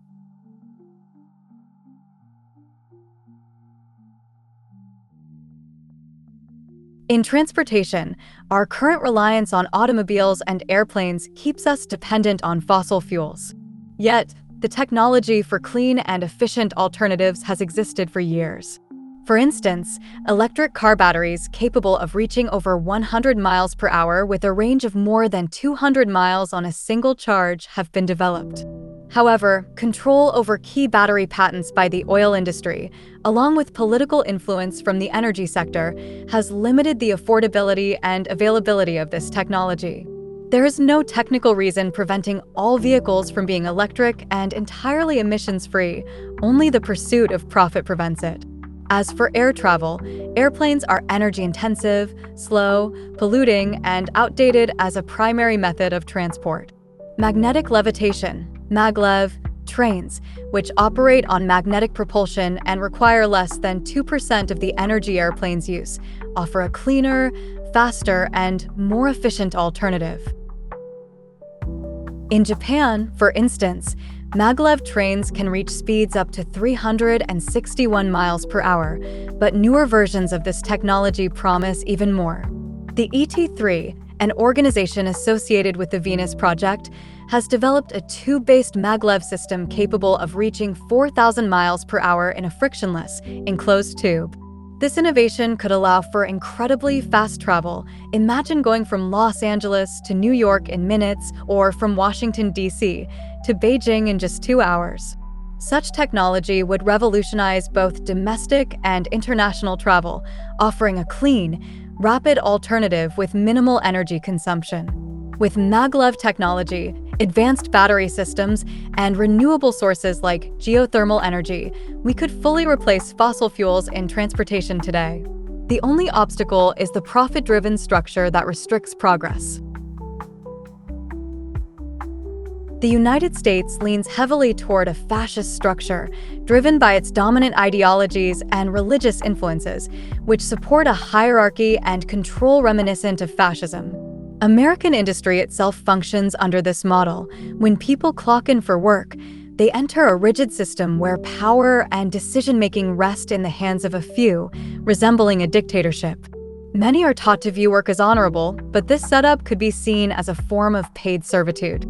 The prevailing belief that one should earn a living by the sweat of their brow keeps people tied to monotonous tasks, limiting their potential. In a resource-based economy, however, machines would replace repetitive, laborious jobs, freeing individuals to pursue meaningful activities. This vision remains difficult to grasp, as society has yet to experience such a world where work is not equated with drudgery and toil. Looking at history, a clear trend emerges where machine automation steadily replaces human labor.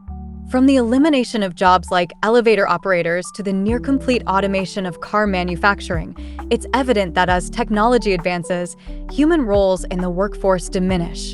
This ongoing shift highlights a fundamental issue with the monetary-based labor system, where employment is increasingly at odds with technological progress.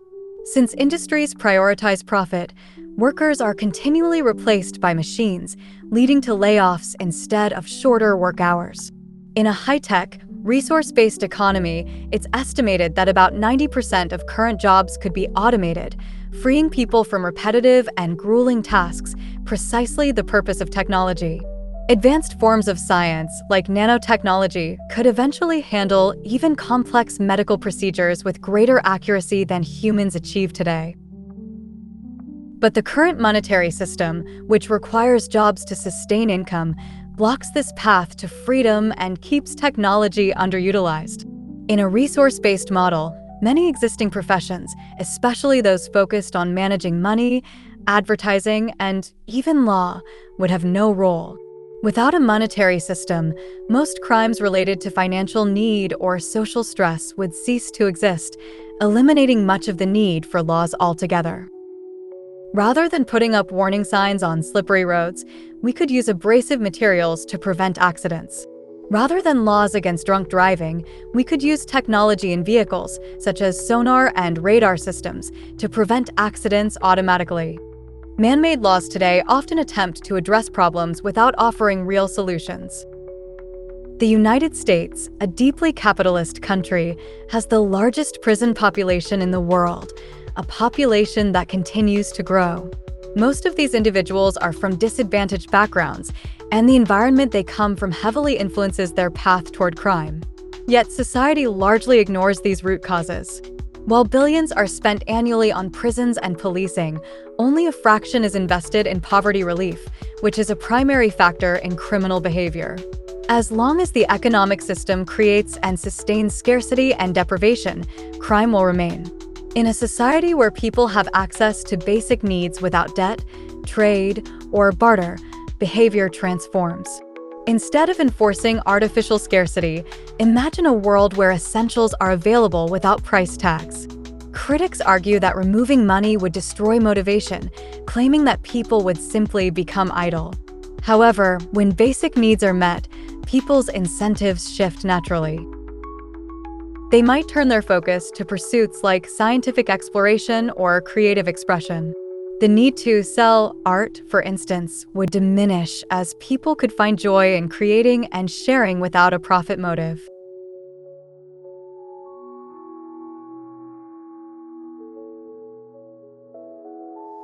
In today's world, much of the education system appears to be designed to prepare individuals narrowly for specific jobs, emphasizing specialization over a well-rounded understanding. This focus on preparing people for work often limits their exposure to diverse fields and discourages a broader grasp of multiple subjects. This narrow educational approach may also reduce their ability to question or resist certain societal pressures, like war, because a deeper knowledge across various areas could foster greater critical thinking and empathy. In traditional education, rote memorization is often prioritized, leaving students without the tools to approach problems creatively or critically. Many are not taught the emotional skills or reasoning techniques essential for effective problem solving, which limits their ability to think independently within or beyond their field. By contrast, in a resource-based economy, education would emphasize holistic mental development, nurturing each person to reach their full potential. The belief here is that the more intelligent and capable people become, the richer society grows as a whole. With everyone contributing meaningfully, society would thrive on collective intelligence and progress. In this vision, the smarter and more well-informed future generations are, the better everyone's lives will be. When young people develop skills and knowledge without barriers, they contribute more positively to the environment and society, enhancing the quality of life for all. The market's attitude toward love, sex, and marriage often revolves around commodification and transactional relationships. In many modern societies, these aspects of human life are influenced by economic factors, social status, and cultural norms that emphasize individualism and material success. Love and marriage can sometimes be seen as strategic alliances for financial stability, social mobility, or personal gain. The commercialization of love is evident in industries like online dating, wedding planning, and even therapy, where services and products are marketed to enhance romantic relationships. In contrast, indigenous cultures often have a more communal and holistic approach to love, sex, and marriage. These relationships are deeply embedded in the social fabric and are often seen as integral to the community's well-being. Love and marriage in these cultures are not just about the individuals involved, but also about their roles and responsibilities within the larger community. The emphasis is on mutual support, shared resources, and collective harmony. Sexual interactions are viewed as natural and healthy expressions of human connection. There is no stigma attached to consensual relationships, regardless of their configuration. Jacques Fresco's experience with an indigenous tribe highlights this stark difference. When he visited remote islands, the tribe leader offered him his best wife to share. This gesture was not about commodification or transaction, but rather a demonstration of hospitality, trust, and communal values. In many indigenous cultures, such practices are rooted in the belief that sharing and generosity strengthen social bonds and ensure the community's survival and prosperity. The market-driven approach to love and marriage often leads to a focus on personal fulfillment and individual desires, sometimes at the expense of deeper, more meaningful connections. This can result in relationships that are more fragile and susceptible to external pressures like financial stress or social expectations. On the other hand, indigenous approaches prioritize the collective good and the interconnectedness of all members, fostering relationships that are resilient and deeply rooted in shared values and traditions. Moreover, the market's influence on love and sex can perpetuate inequalities and reinforce harmful stereotypes. For example, the portrayal of idealized romantic relationships in media often reflects and amplifies societal norms that prioritize certain physical appearances, behaviors, and lifestyles. This can create unrealistic expectations and pressures, leading to dissatisfaction and disconnection. In indigenous cultures, love and sex are often viewed through the lens of respect, reciprocity, and balance. These relationships are seen as sacred and are guided by cultural teachings and practices that honor the natural world and the interconnectedness of all life.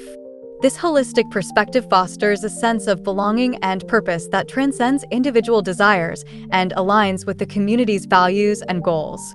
The market's attitude toward love, sex, and marriage often emphasizes individualism and commodification, while indigenous cultures offer a more communal and holistic approach that prioritizes the well-being of the entire community. Jacques Fresco's experience underscores the profound differences in how these relationships are understood and valued across different cultural contexts.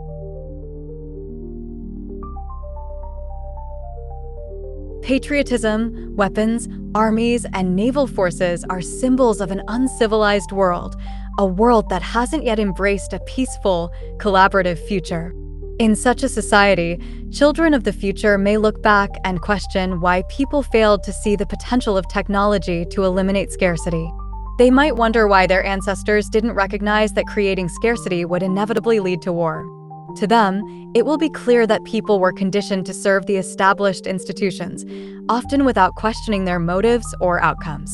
Future generations may view this period in history as one of corruption and domination, where powerful nations seized land from weaker ones through force and violence.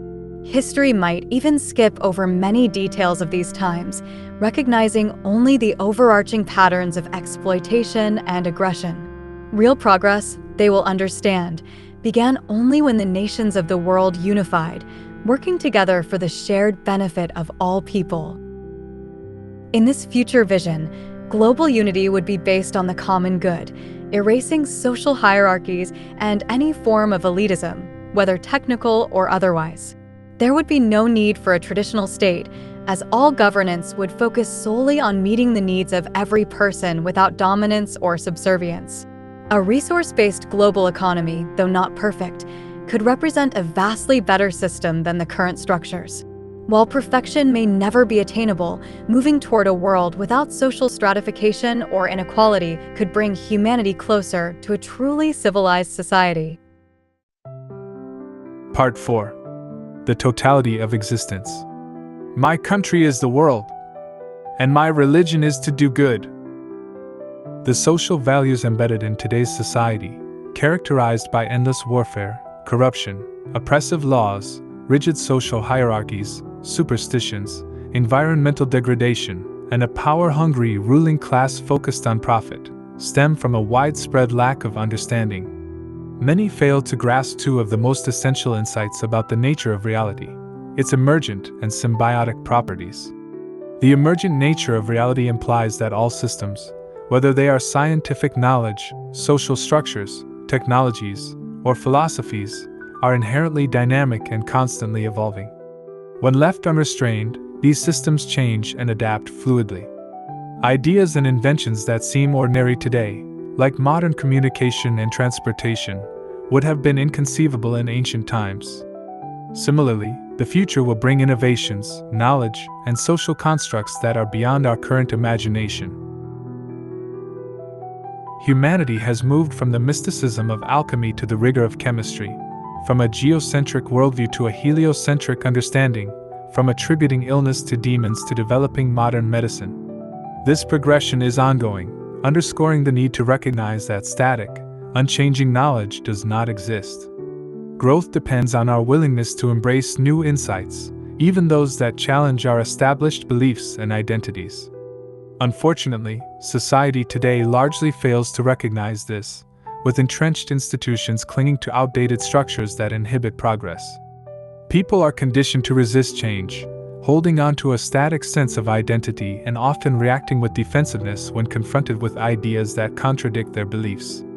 This tendency to view being wrong as failure prevents many from appreciating that being proven wrong is, in fact, a step toward greater understanding and awareness.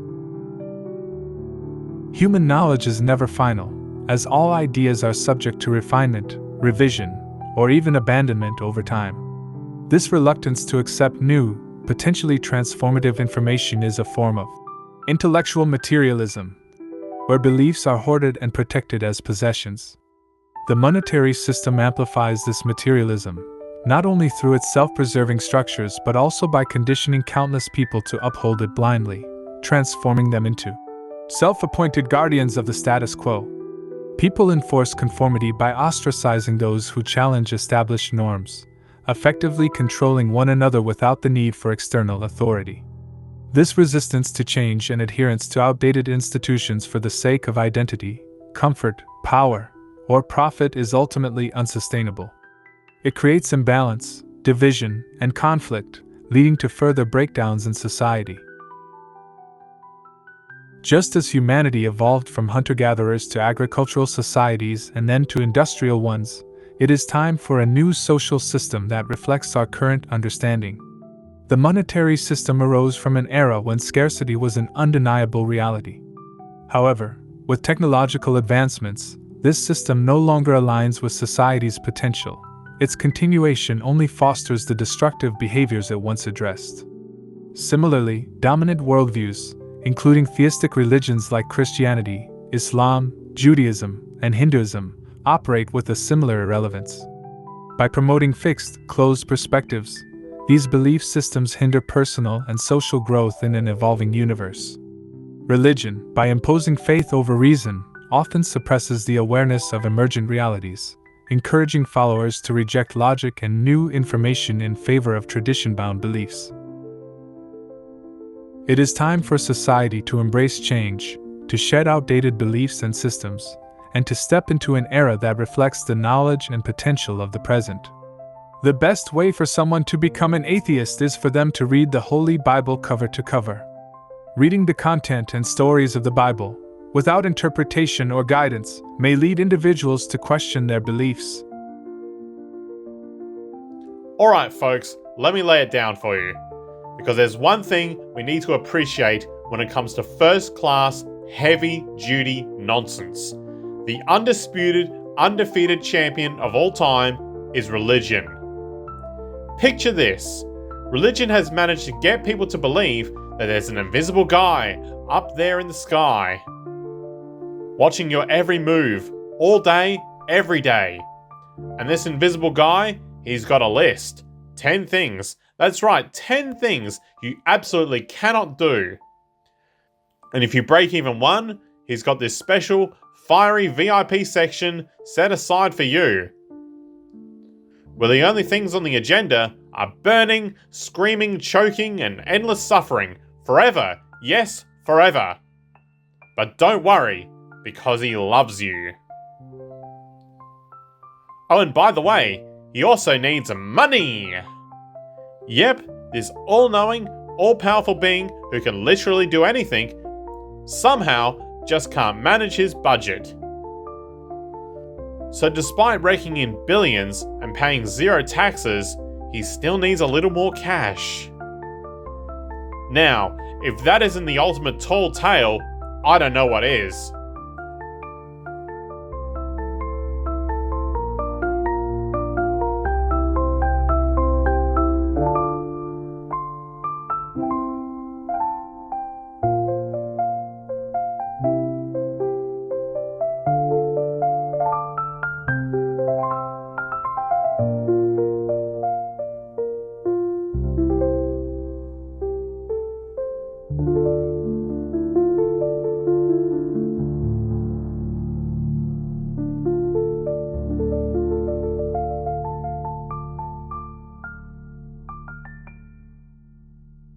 Christianity, like other theistic belief systems, is a fraud.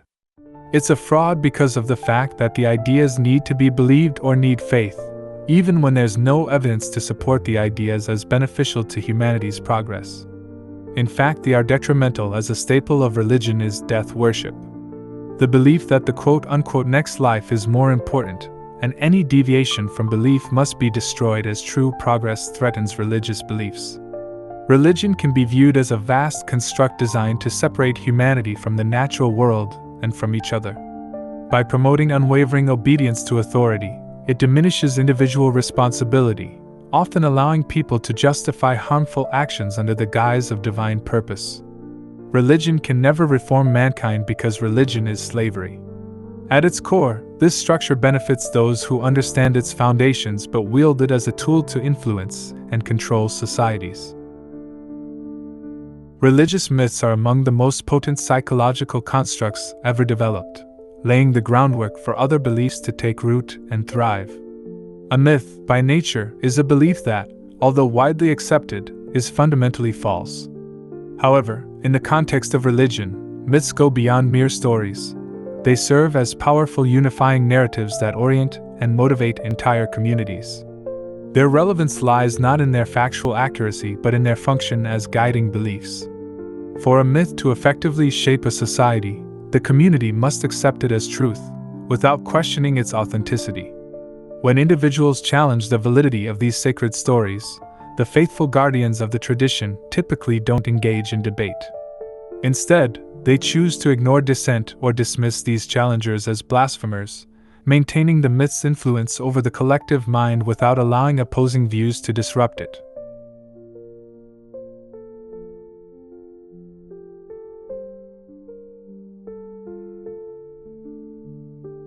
The truth is that having an enemy to have fear of, such as terrorists, serves the same function as the devil in Christianity.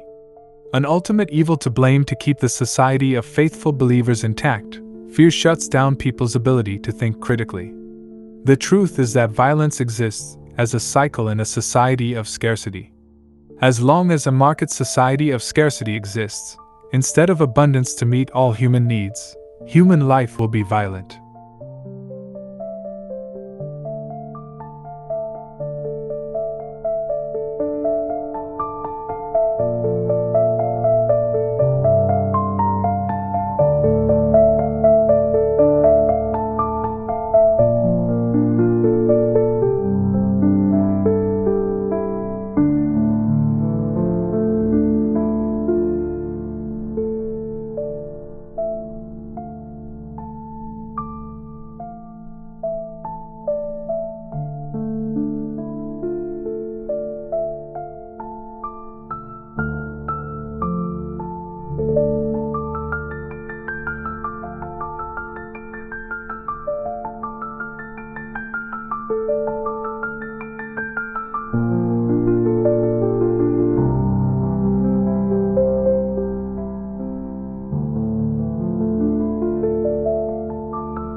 The idea of a god initially served as a way to explain the world around us. In ancient times, people lacked the knowledge to understand natural phenomena, so they created stories to explain what they saw. They imagined gods with human traits, like anger, who would punish misbehavior by causing natural disasters like floods or earthquakes, which they called acts of God. A closer look at the often overlooked history of religion shows that even core religious myths evolved over time, shaped by various influences. For instance, a central belief in Christianity is the death and resurrection of Christ. This concept is so fundamental that the Bible itself states, "And if Christ be not risen, then is our preaching vain, and your faith is also vain." However, it's challenging to interpret this story literally. Not only is there no independent historical evidence of this supernatural event, but also the existence of numerous pre-Christian figures with similar narratives of death and resurrection suggests this story may be more mythological in nature. Early church leaders, such as Tertullian, worked hard to separate Christian beliefs from earlier myths. Tertullian even claimed that the devil deliberately created these similarities, imitating the divine sacraments to mislead people. He said, "The devil, whose business is to pervert the truth, mimics the exact circumstance of the divine sacraments. Let us therefore acknowledge the craftiness of the devil, who copied certain things of those that be divine." Similarly, Justin Martyr also argued that the devil crafted parallels between older myths and Jesus, stating that the devils craftily feigned that Minerva was the daughter of Jupiter not by sexual union.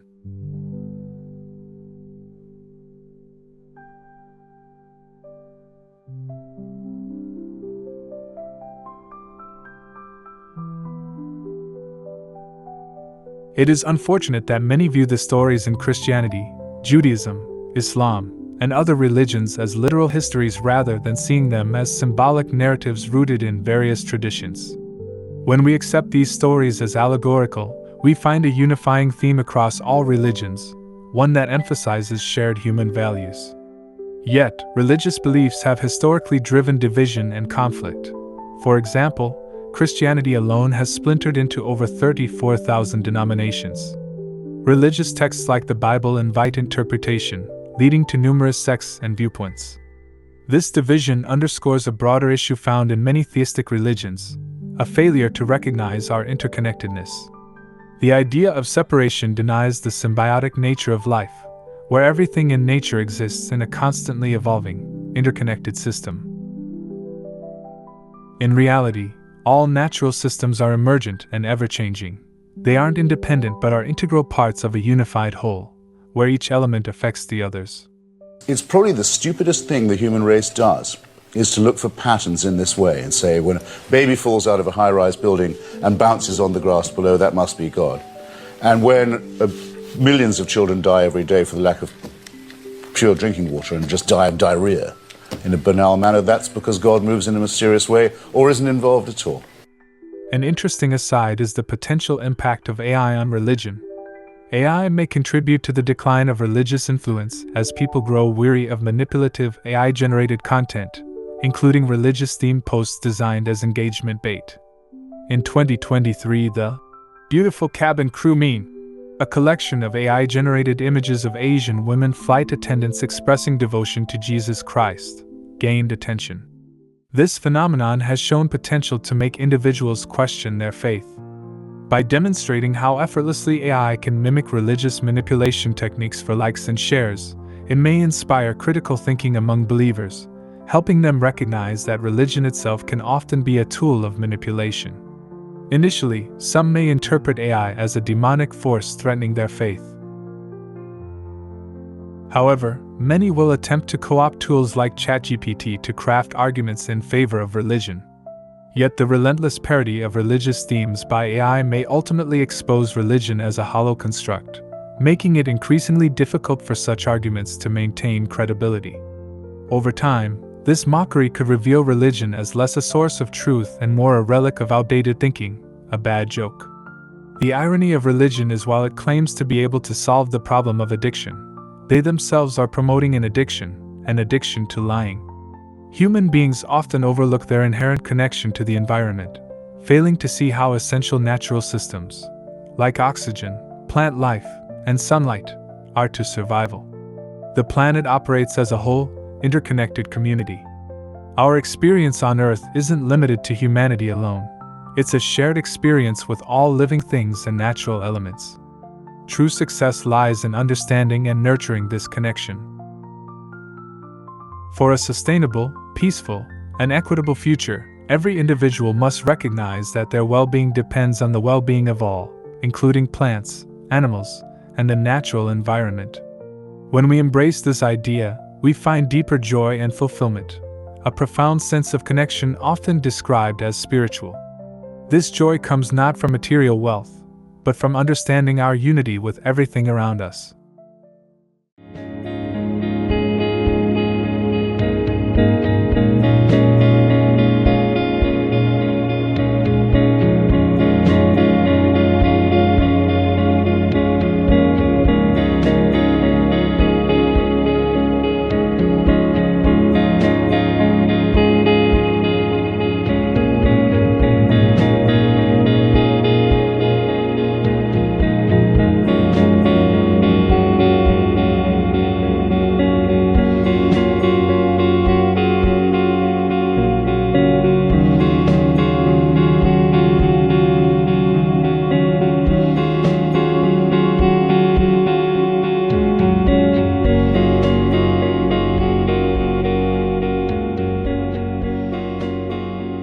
When we come to realize that our individual existence depends entirely on the well-being of everything around us, we begin to grasp the true essence of unconditional love. This love is expansive, encompassing everything, where we see ourselves as interconnected with all life. In this view, there are no boundaries or conditions, as we are fundamentally part of everything at once. All matter, including every person, object, and even the simplest particles, shares a common origin in the universe. The atoms in our bodies, like those in every object around us, have been recycled through stars and time. This shared atomic heritage suggests that everything is connected, nothing is truly separate. While we experience life as unique, named individuals, this sense of separation obscures the larger unity we inherently belong to. Religion often taps into this deep desire for oneness by creating frameworks of belief and rules, yet this connection to all things exists beyond religious labels and constructs. True unity can be felt simply through our intrinsic connection with the cosmos.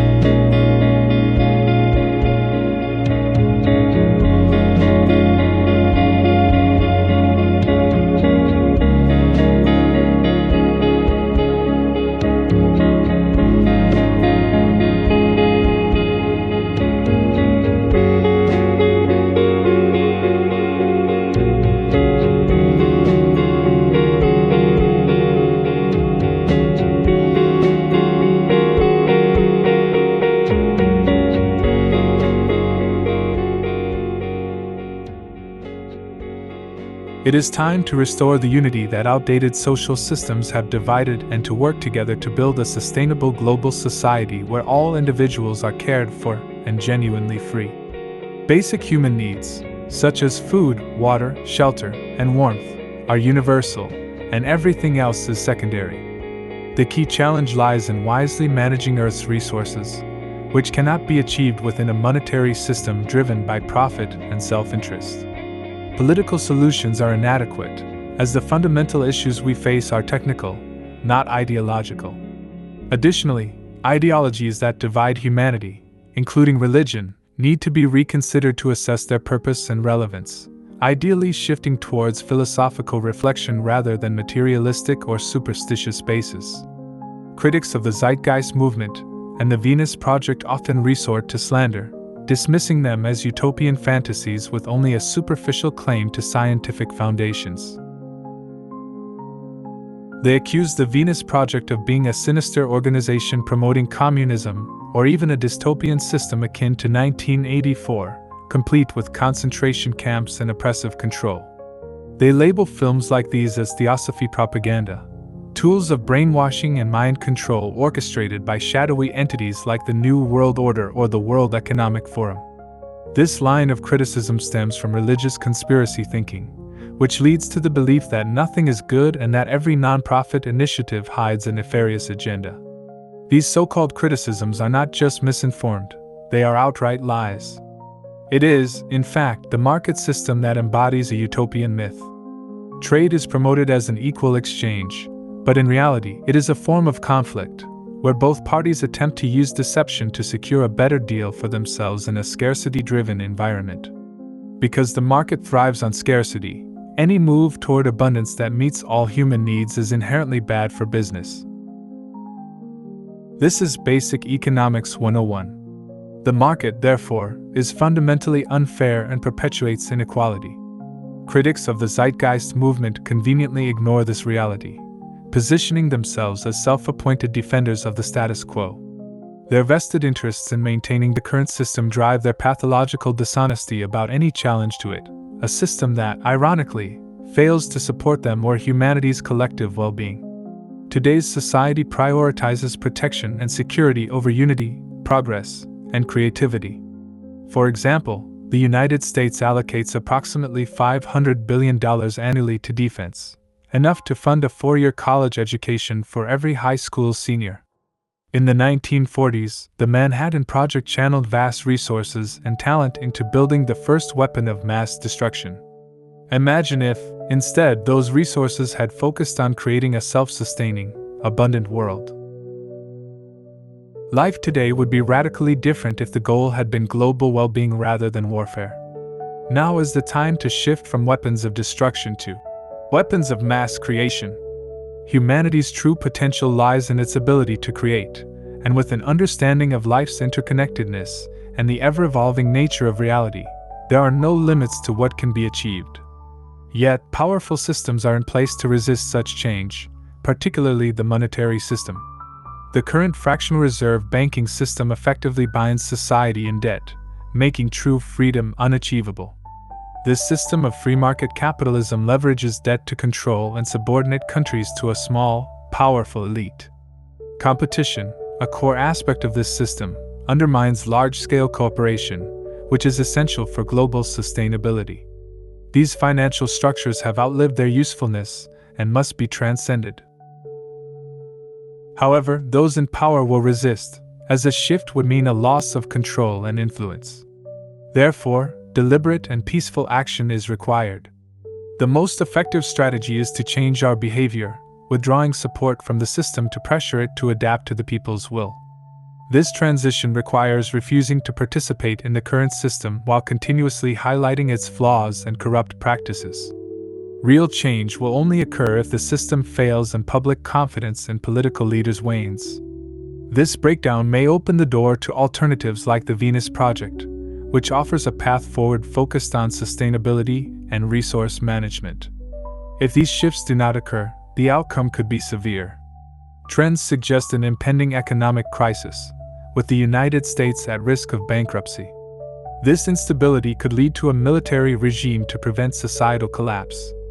Such an outcome would affect cultures and economies worldwide. The global financial system is already nearing collapse due to its own structural weaknesses.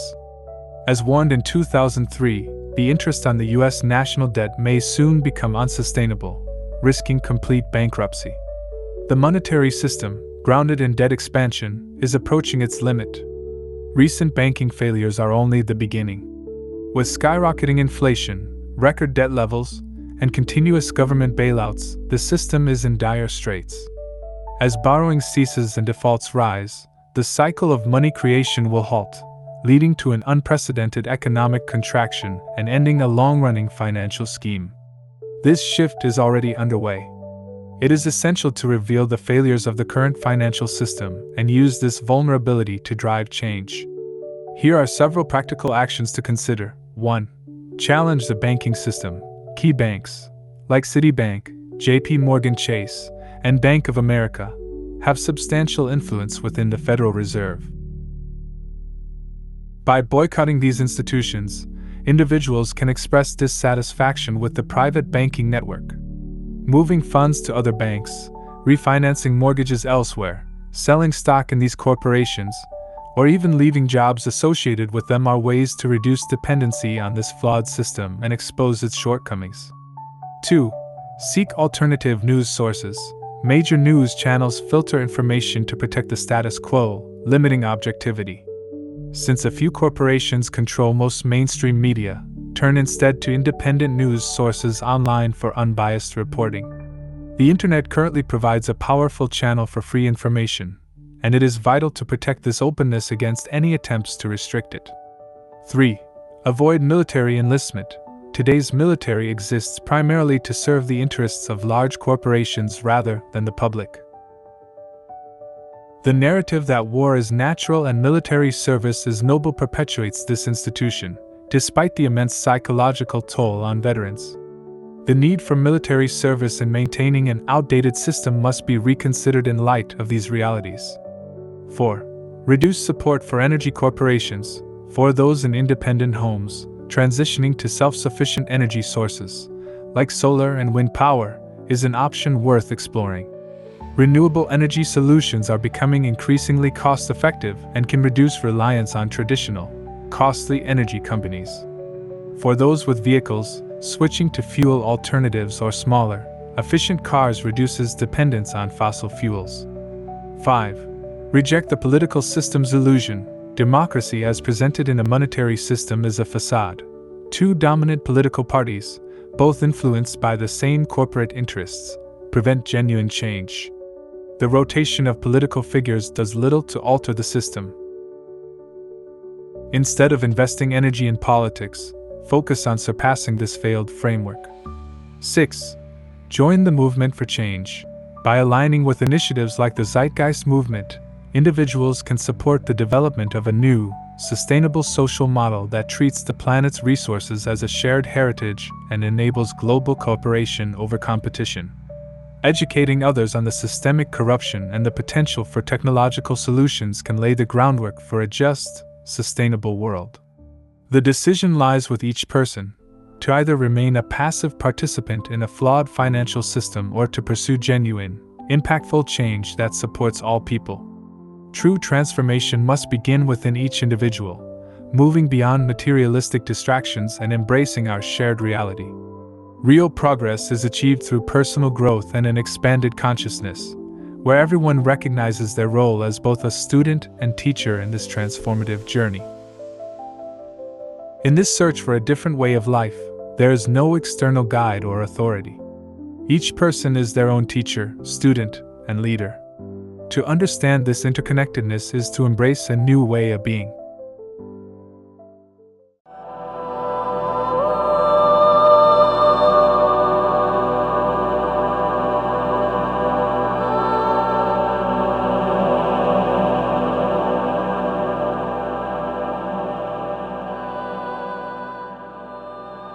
The system we live in constantly tells us we are powerless, weak, and that society is inherently flawed and corrupt. But this narrative is a deception. In reality, each of us is powerful, unique, and full of potential. There's no reason why we can't fully understand who we truly are or realize our own capabilities. We are incredibly powerful beings. Often, we spend years trying to improve, to become skilled, and to fit into society's standards, all with the assumption that we need to be something better. Yet the real discovery lies not in striving to become something new, but in realizing the incredible value of who we already are. Our culture often teaches us to focus on what makes us different, smarter, richer, poorer, older, younger. These comparisons create separation, leading us to see others primarily in terms of those differences. But when we look deeper, we see the common essence we share with others. Beneath all those learned labels and categories, we are fundamentally connected. Each of us was born simply as a human being, only later adopting learned identities and judgments of who we should be. As we evolve, the appeal to divisions based on race, gender, religion, and nationalism is losing its grip. Instead, a new consciousness is emerging, one that views Earth as a single, interconnected organism. In this vision, the idea of an organism at war with itself is not only unsustainable, it is self-destructive. When the power of love surpasses the love of power, only then will the world truly know peace. Life is much like a ride, full of ups and downs, vibrant colors, thrills, and moments of fear. For some, this experience feels so real that it becomes all-consuming. But others see it for what it is, just a ride. They remind us not to worry, not to fear, as we always have the choice to see life differently. Yet those who try to show this truth are often silenced, while fear and negativity continue to thrive. Ultimately, it's up to each of us to choose how we experience life. The choice between fear and love is always available to us, and this choice alone has the power to change everything. There's no need for struggle, for wealth, or for validation, only the decision, in this moment, to live in love instead of fear.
Yeah.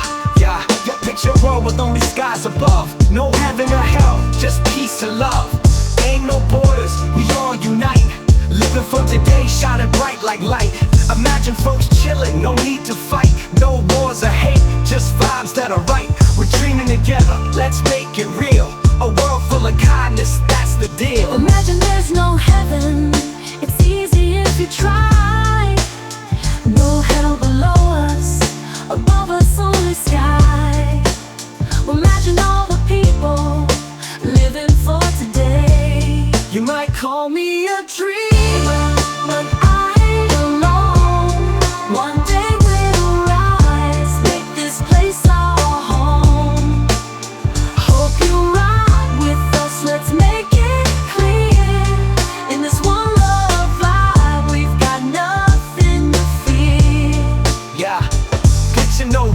just sharing a plan. No greed, no hunger, just a brotherhood of man. Living in harmony, that's how we roll. Imagine a world where we all play a role. Imagine there's no countries, it isn't hard to do. Nothing to kill or die for, and no religion too. Imagine all the people living life in peace. You might call me a dreamer, but I ain't alone. Together we'll shine. Let's build this throne. One day we'll join hands, make the dream run. In this global family, we'll all be one. imagine no possessions, I wonder if you can.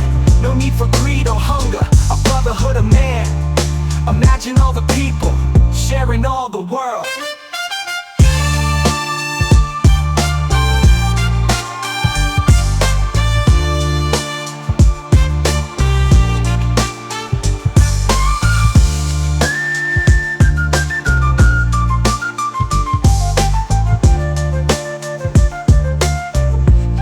You might call me a dreamer, but I ain't alone. One day we'll rise, make this place our home.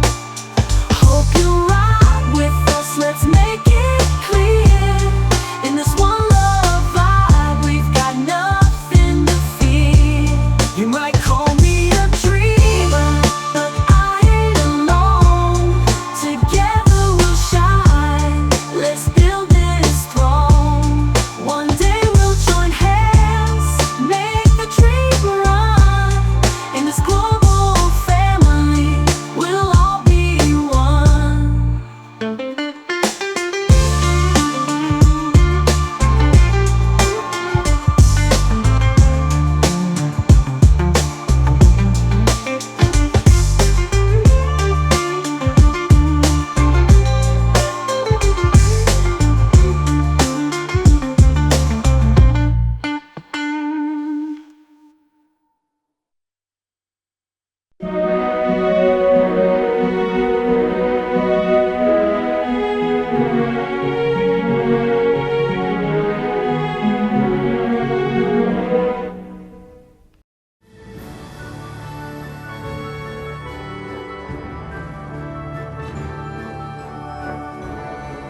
A nation without a vision of what the future can be is bound to repeat past errors over and over again.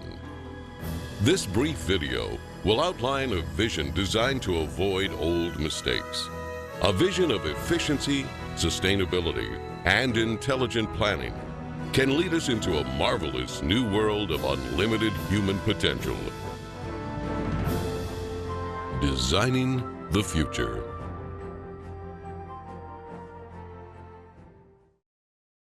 This vision could be a showcase of what the world can be in our cybernated age. Science and technology could be used for human betterment and the restoration and protection of the environment, serving as an example of the intelligent application of a systems approach. While some people advocate the restoration of existing, worn-out cities, these efforts fall short of the potentials of modern technology. Repairing outmoded cities results in higher costs of operation and maintenance. It is actually less expensive in the long run to build newer cities from the ground up than to restore and maintain old ones. A total city system approach requires overall planning to attain a higher standard of living for all the city's occupants. The circular arrangement efficiently permits the most sophisticated use of available resources and construction techniques with a minimum expenditure of energy. This can make available to all people the most advanced amenities that modern science and technology can provide. It could be the hub and learning center where people from all over the world visit and hopefully emulate this design approach in other parts of the world.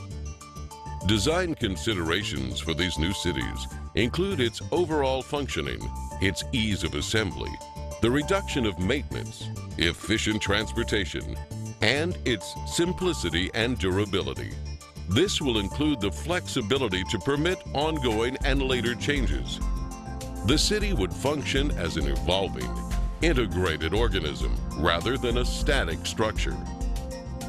This systems approach envisions assembling entire cities by standardizing basic structural elements, which are prefabricated in automated plants and assembled on site. Many of these buildings would be comprised of standard units that can be arranged to meet many different requirements. This approach means that these cities can be extremely cost efficient because only one sector needs to be designed, which can be duplicated repeatedly for the completion of an entire city as totally integrated city systems anywhere in the world. The outer perimeter will be part of the recreational area with golf courses, hiking and biking trails, and opportunities for water sports.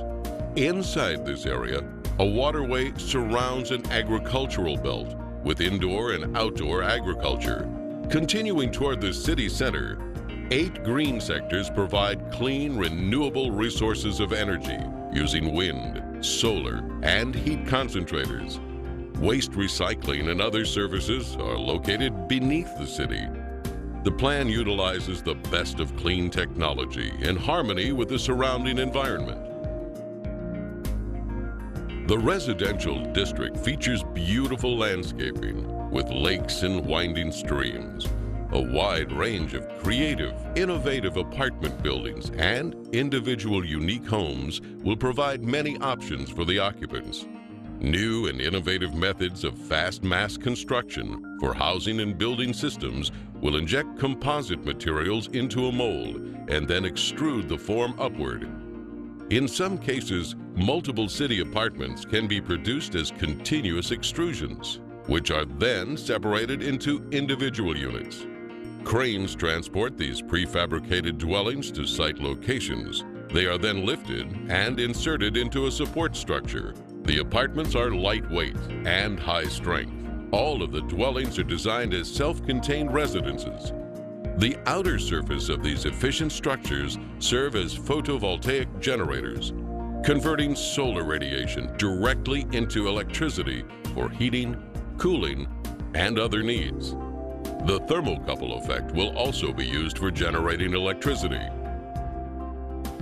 The wide range of individual homes are prefabricated and relatively maintenance-free, fire-resistant, and impervious to weather. With this type of construction, there'll be little or no damage from floods, earthquakes, or hurricanes. Their thin shell construction can be mass-produced efficiently and economically. New energy-efficient systems can be installed to supply enough power to operate the entire household. Adjacent to the residential district are planning, science, and research centers. 8 domes surrounding the central dome house art, music, exhibition, entertainment, and conference centers.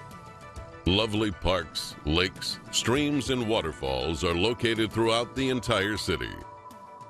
The central dome, or theme center, contains schools, healthcare, shopping, communications networking, and childcare.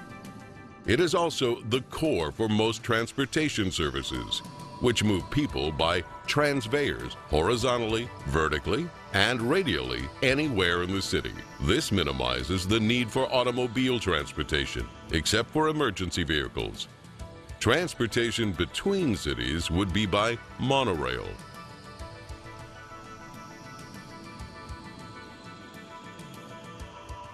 The central dome will eventually house a cybernated complex, which serves as the brain and nervous system of the entire city. It projects a 3D virtual image of Earth using satellite communication systems which display information on weather, agriculture, transportation, and the operation of the whole city.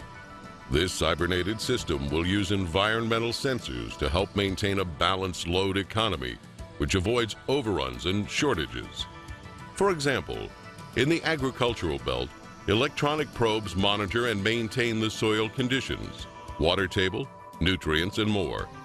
This method of electronic feedback can be applied to the entire city complex. With computers now able to process trillions of bits of information per second, they are vital for arriving at correct decisions for the management of these innovative cities. The architectural structures themselves will be jewels of future possibilities, with a wide variety of exhibition buildings. Many of the displays will depict not what the future will be, but what it can be.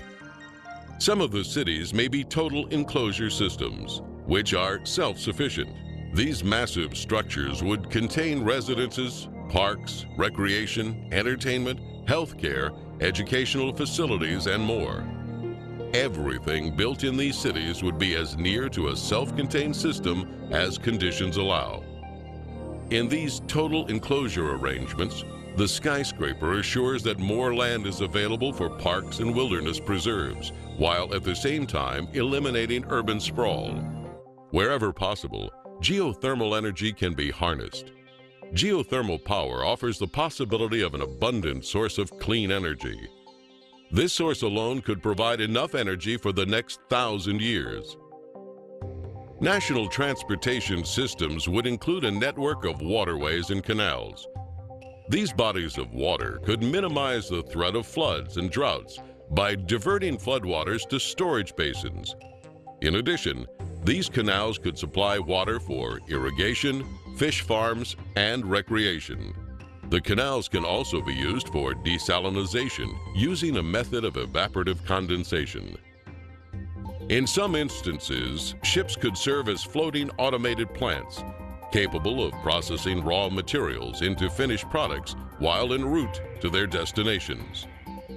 Huge ships and submarines with many removable and interchangeable compartments will carry freight across the oceans. Rather than separate containers, an entire freight section can be automatically disengaged at the port. Bridge designs would be greatly simplified, and bridges can be made corrosion resistant. They would be prefabricated and transported to the site by twin-hulled catamarans. On some bridges, trains could be suspended beneath traffic lanes.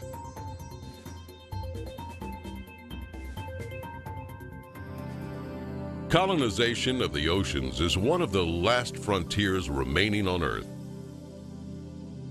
Prodigious oceanic city communities will evolve as artificial islands, floating structures, undersea observatories, and more. These large marine structures are designed to explore the relatively untapped riches of the oceans and provide improved mariculture, freshwater production, energy, and mining. This could offset land-based shortages. They could also provide almost unlimited riches in pharmaceuticals, chemicals, fertilizers, minerals, oil, and natural gas. Ocean cities would be resistant to earthquakes and greatly relieve land-based population pressures. The population would vary from several hundred to many thousand. Underwater oceanic viewing and research facilities provide expansive panoramic observations of the undersea world in its natural habitat without disturbing the ocean environment. Unsinkable floating sea domes will attract those who prefer unique offshore or island living. In the event of inclement weather, they could easily be towed ashore, mounted and anchored to elevated support structures. Mariculture and sea farming systems are used to cultivate and raise fish and other forms of marine life to help meet nutritional needs. These marine enclosures are designed as non-contaminating integral parts of the ocean environment. If we use science and technology with human and environmental concerns, it could be a vivid future showcase of the human potential when working together to preserve the greatest gift we have, the resources and beauty of our planet Earth. In the final analysis, we are one people and share one planet. If you desire more information on any of the systems seen in this video, visit our website at www.thevenusproject.com.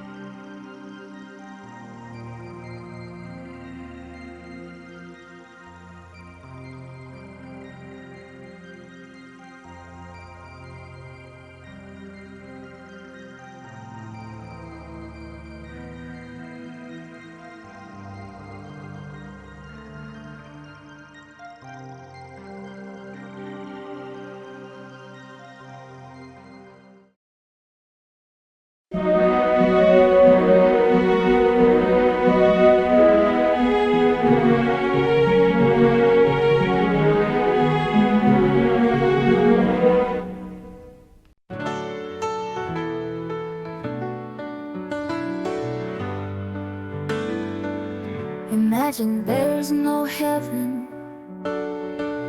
It's easy if you try. No hell below us, above us only sky. Imagine all the people living for today. Imagine there's no countries. It isn't hard to do. Nothing to kill or die for, and no religion too. Imagine all the people living life in peace. You may say I'm a dreamer, but I'm not the only one. I hope someday you'll join us, and the world will be as one.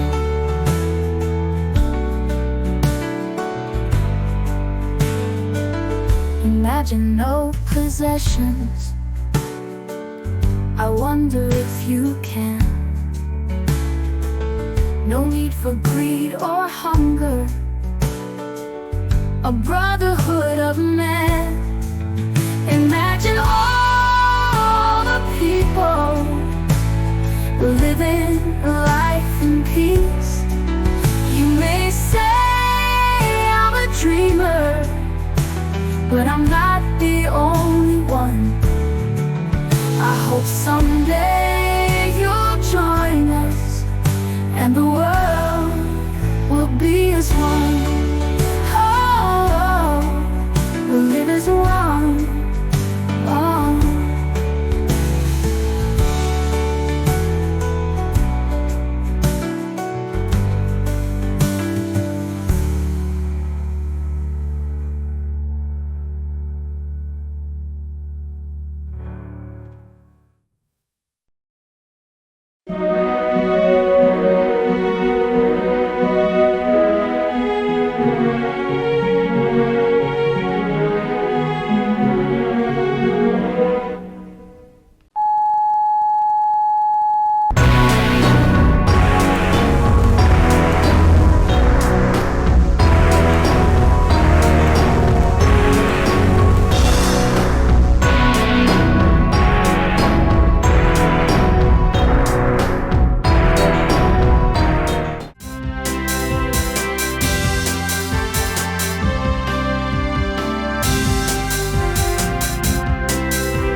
Welcome to this presentation. The following will explain what a social atmosphere movement is, as well as what it promotes: an open-source society or resource-based economy. According to Google Gemini, this is what a social atmosphere movement is about. A movement that aims to change the overall feeling or mood of society.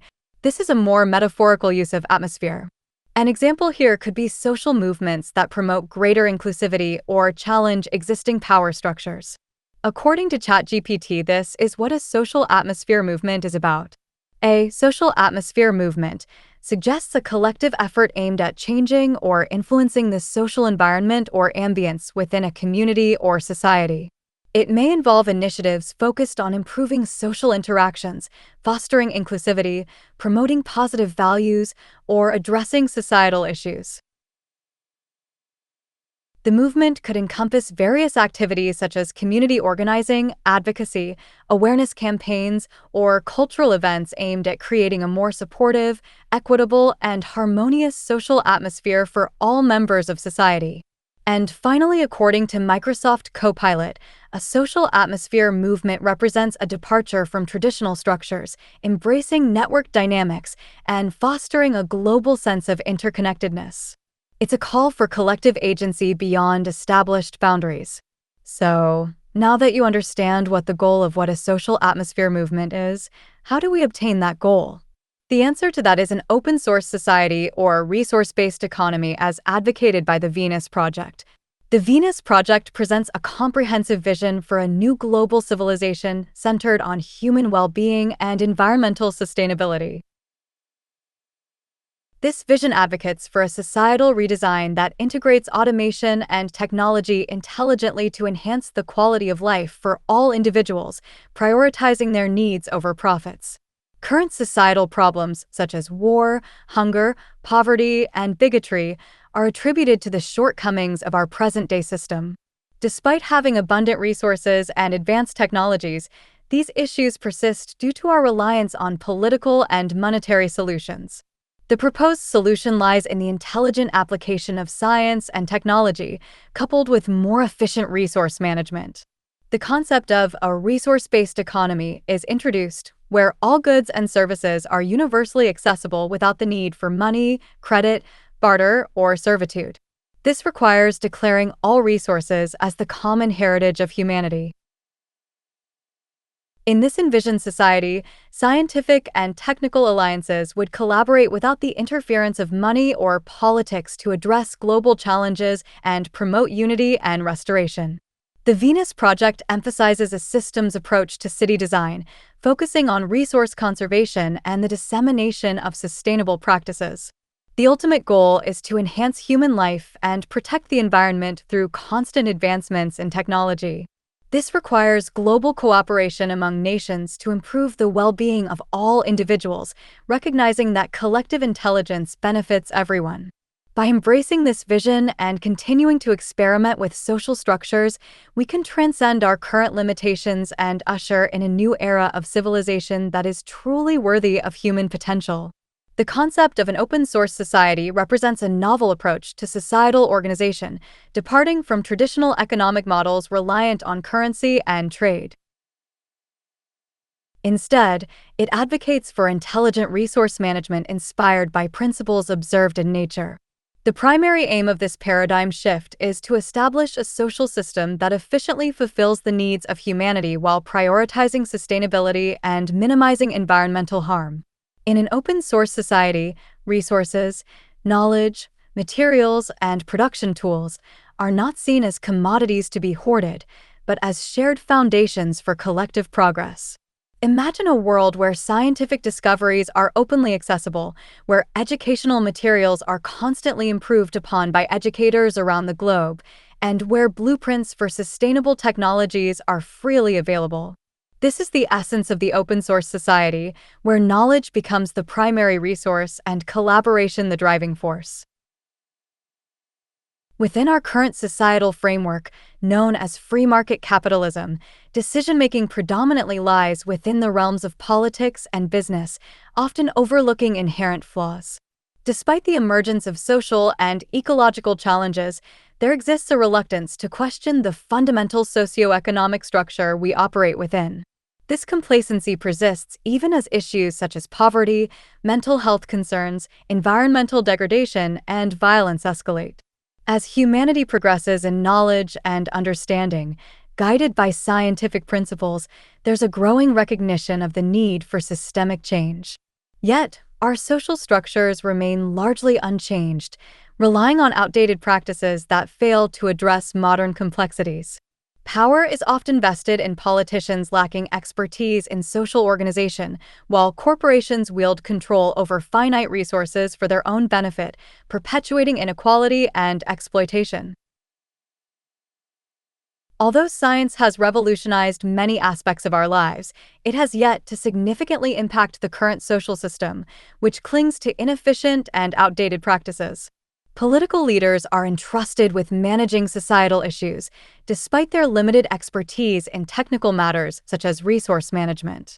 Similarly, corporations exploit resources for profit, leading to disparities and a system that favors some over others. Moreover, the current debt-based monetary system perpetuates inequality, leaving some without access to essential resources.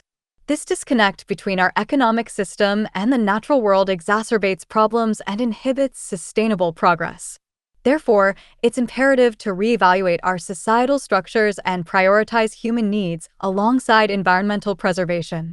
Understanding that humans require more than just physical necessities, an effective society must address the interconnected nature of physical, mental, and emotional well-being.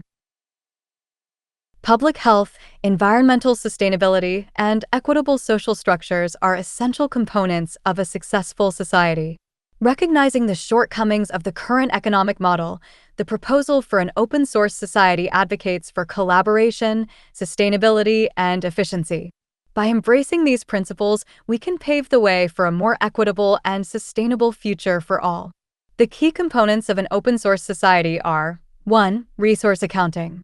Resource accounting lies at the heart of an open-source society, embodying the principle of responsible and sustainable resource management. Inspired by the intricate balance observed in the natural world, an open-source society prioritizes intelligent allocation of resources over market-driven or profit-centric approaches. Through meticulous accounting and analysis, decision-making processes are guided by scientific principles and the collective well-being of society. Recognizing the finite nature of our planet's resources, resource accounting aims to optimize utilization while minimizing waste and environmental impact.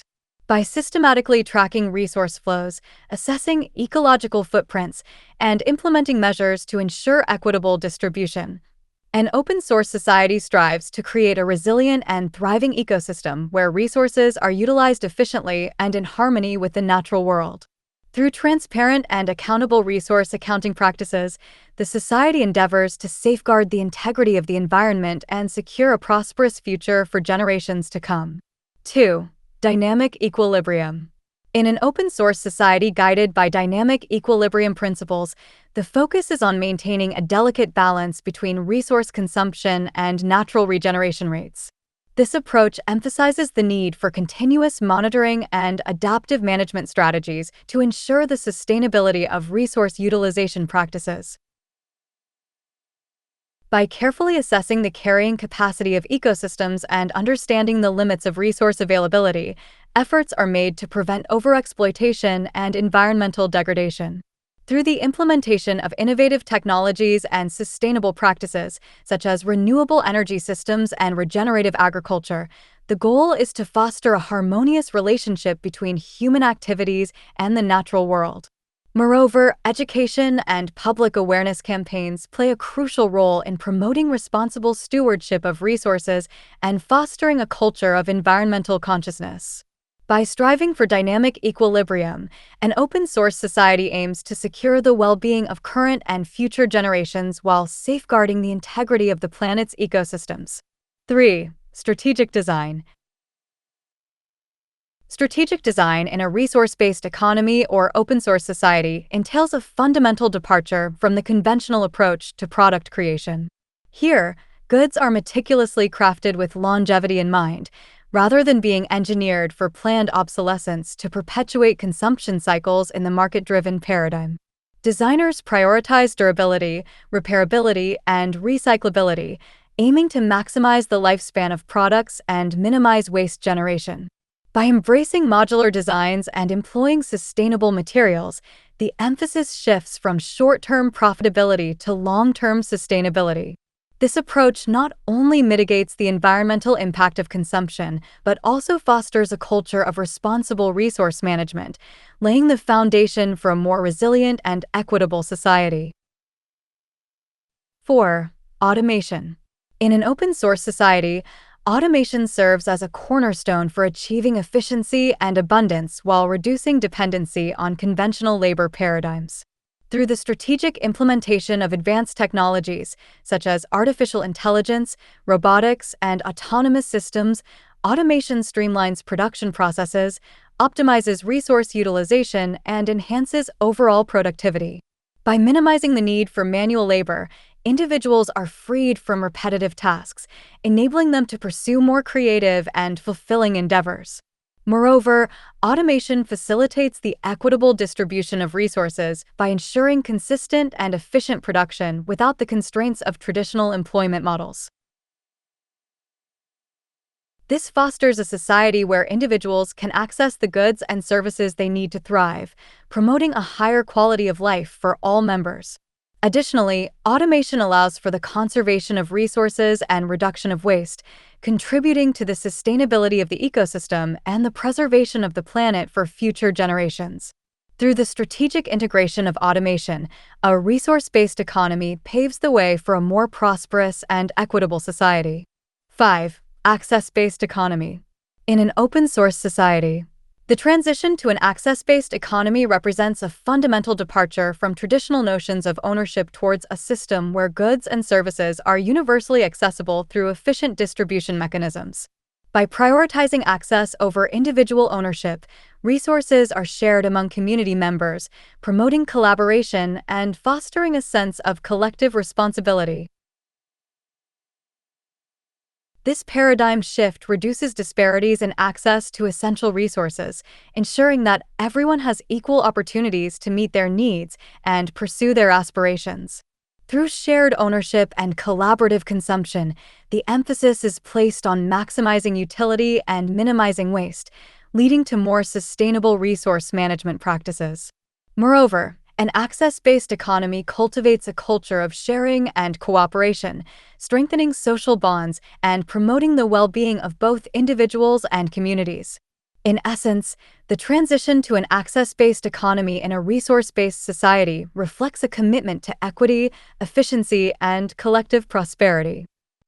6. Collaboration instead of social competition. In an open-source society, collaboration takes precedence over social competition, fostering a culture of cooperation and mutual support. This shift offers numerous advantages, starting with the acceleration of innovation. By sharing knowledge, expertise, and resources, individuals and communities can collectively build upon existing ideas and discoveries, leading to more rapid advancements and breakthroughs across various fields. Additionally, collaboration promotes inclusivity by ensuring that resources are openly accessible to all, regardless of socioeconomic status or background. This empowerment enables individuals and communities who might otherwise be marginalized or excluded from traditional competitive systems to actively participate and contribute to societal progress. Moreover, collaboration cultivates a sense of shared responsibility, where everyone is encouraged to contribute to the common pool of resources for the collective benefit of society. This collective approach not only fosters greater social cohesion, but also enhances the resilience and sustainability of the open-source society, creating a more equitable and prosperous future for all. 7. Abundance instead of scarcity.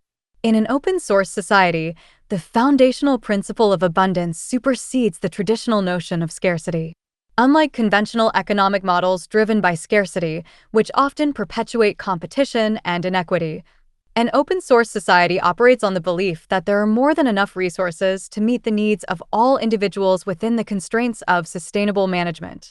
By harnessing advanced technologies, scientific knowledge, and collaborative efforts, an open-source society strives to unlock the vast potential for abundance that lies within the planet's finite resources. Through efficient resource allocation, innovation, and shared ownership, scarcity is transformed into abundance, where the focus shifts from hoarding and competition to cooperation and equitable distribution. In this paradigm, access to essential resources becomes a universal right, enabling individuals and communities to thrive without fear of deprivation or exclusion. By embracing abundance as a guiding principle, a resource-based economy paves the way for a more just, sustainable, and prosperous future for all. By shifting away from the traditional monetary exchange system, we can create a more equitable and sustainable society where resources are shared for the benefit of all. While not without challenges, an open-source society offers a promising alternative to our current unsustainable practices. An open-source society is a direct response to our scientific understanding of the world. It would use this knowledge to infer how to best meet human needs in the most efficient and sustainable way. Just like open-source software development, this society would be based on collaboration and freely available information.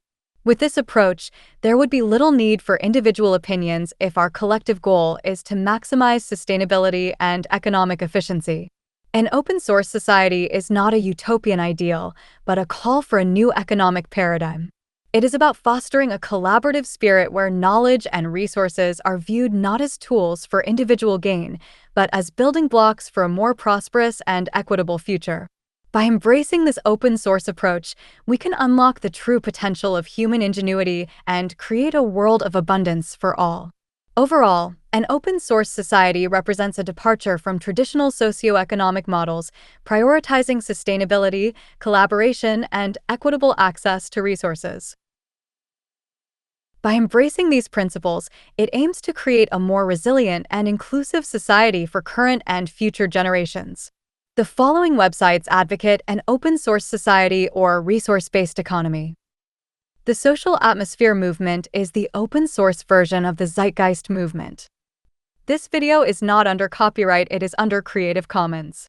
To promote an open-source society, I invite you to download this video and re-upload it to spread the idea to promote a better social atmosphere. Thank you for your attention.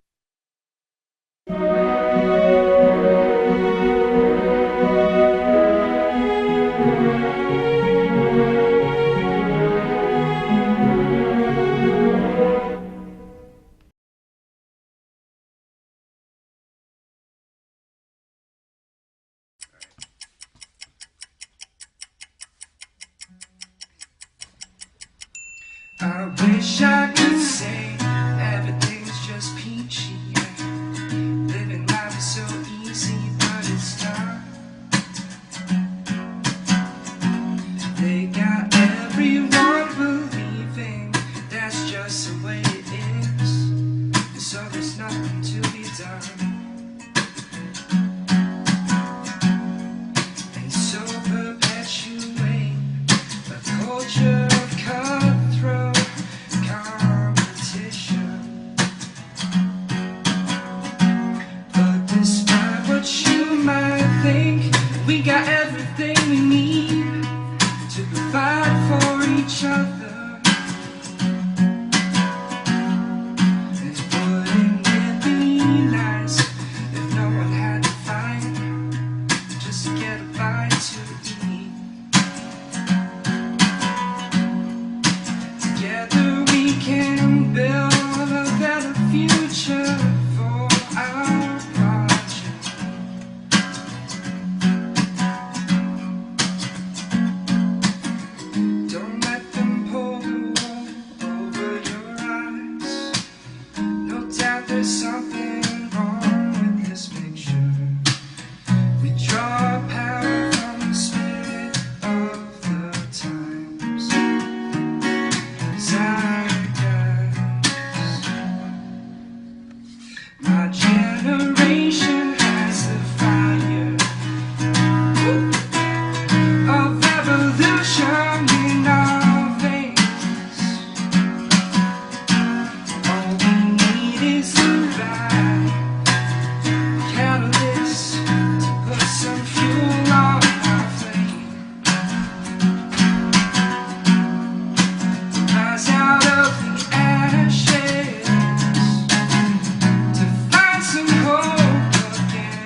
The Social Atmosphere Movement, Our Cultural Climate documentary explained.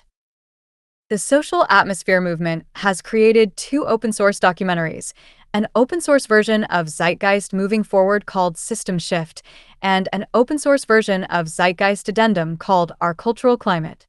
Additionally, I've produced an open-source version of an introduction to a resource-based economy titled What is an Open Source Society? Links to all these videos and more are provided in the description. While I agree with the philosophy of the Zeitgeist movement and the Venus Project, I disagree with the concept of these organizations holding official status. The term official implies authority, which runs counter to the principles of decentralization. Science, for example, relies on peer review and is not meant to be centralized or controlled by an official source. True science is open source and accessible, which, by the way, should not be hidden behind paywalls. Likewise, a movement should be decentralized, free from the constraints of officialdom. A church, however, operates differently. It relies on official status and authority figures whom followers are expected to obey. Churches and cults depend on and promote centralized leadership, with a single leader or body acting as the sole source of truth for their beliefs. For instance, in Scientology, rival Scientology organizations are actively suppressed by the official Church of Scientology. If the Zeitgeist movement were truly a decentralized movement, every chapter and every member should have the freedom to share Zeitgeist Moving Forward, Zeitgeist Addendum, and other significant Zeitgeist-related materials that promote its philosophy. A true movement, especially one advocating for systemic change like the Zeitgeist movement, should not centralize its authority or control over its materials. Centralization, through copyright or official status, creates a bottleneck that stifles the very decentralization the movement preaches. This decentralized sharing, even to the point of mass uploading or spamming, could help the movement become mainstream. Yet this is not what we see. Instead, copyright enforcement by the official Zeitgeist movement and Gentle Machine Productions restricts such sharing. Members are not allowed to promote the Zeitgeist movement in an unofficial capacity. Any promotion that isn't official is often dismissed as counterfeit or bogus. This is where my disagreement lies. There is a stark difference between the online, official Zeitgeist movement and the offline, unofficial Zeitgeist community. Offline, I've met members in real life who are kind, thoughtful people. Yet online, the movement enforces copyright aggressively, undermining its message of decentralization and collaboration. This is why the Social Atmosphere Movement, an open-source alternative to the Zeitgeist movement, was created. It presents the same ideas, but in an open-source format, allowing anyone to upload System Shift and Our Cultural Climate to their own channels without needing my permission. My goal is simple: to spread the ideas and reasoning that lead to the conclusion that a resource-based economy is necessary. I recognize that the Social Atmosphere Movement may not gain significant traction, but I felt compelled to address what I see as an injustice. The Zeitgeist movement should belong to no one. If it aims to educate and inspire change, it must be decentralized and accessible. Copyright only serves as a barrier to true education and dissemination of knowledge. For more information on a resource-based economy, I recommend visiting the following websites.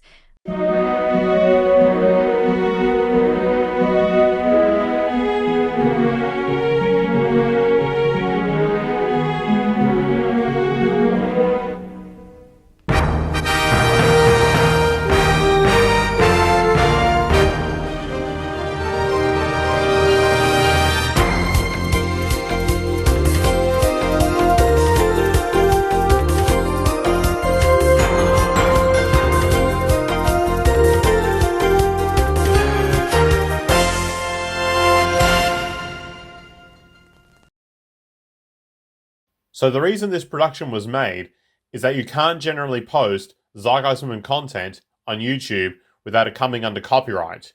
And you can't post Zeitgeist Addendum on Facebook without it being copyright blocked. That's why, I hope, like with my Zeitgeist Moving Forward clone, System Shift, it's changed enough so that I can post it. As I am a fan of the Zeitgeist Movement and the Venus Project, and I want to be able to post content to awaken people to our social problems and their solutions. ZyTV Adelaide is a parody of Channel 44 Adelaide. Channel 44 Adelaide is meant to represent the Adelaide public, yet it will play religious Jesus crap on their station, but it won't play open source Zeitgeist Movement videos that I have made, as I didn't even get a response out of them. So anyway, that concludes the programs from ZyTV Adelaide. We hope you enjoyed our telecast, and that you'll continue to join us for more insightful, Zeitgeist Movement related programming on this channel when we resume.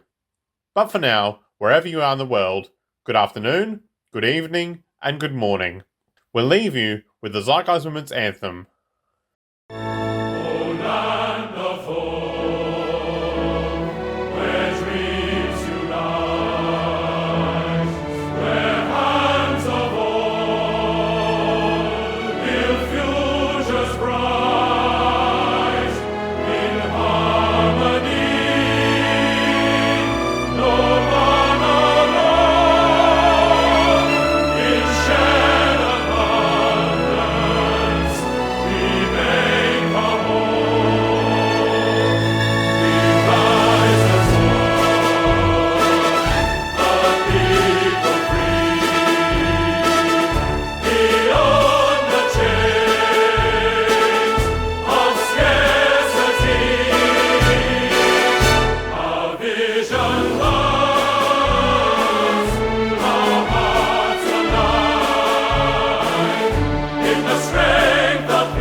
We really must take into account the totality.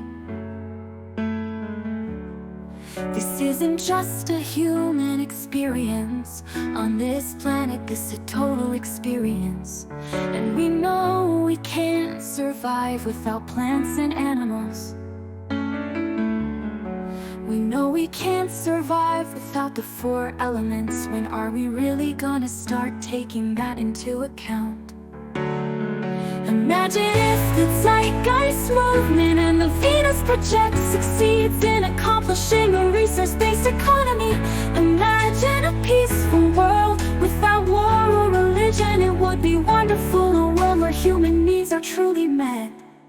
Once we understand that the integrity of our personal existences are completely dependent on the integrity of everything else in our world, we have truly understood the meaning of unconditional love.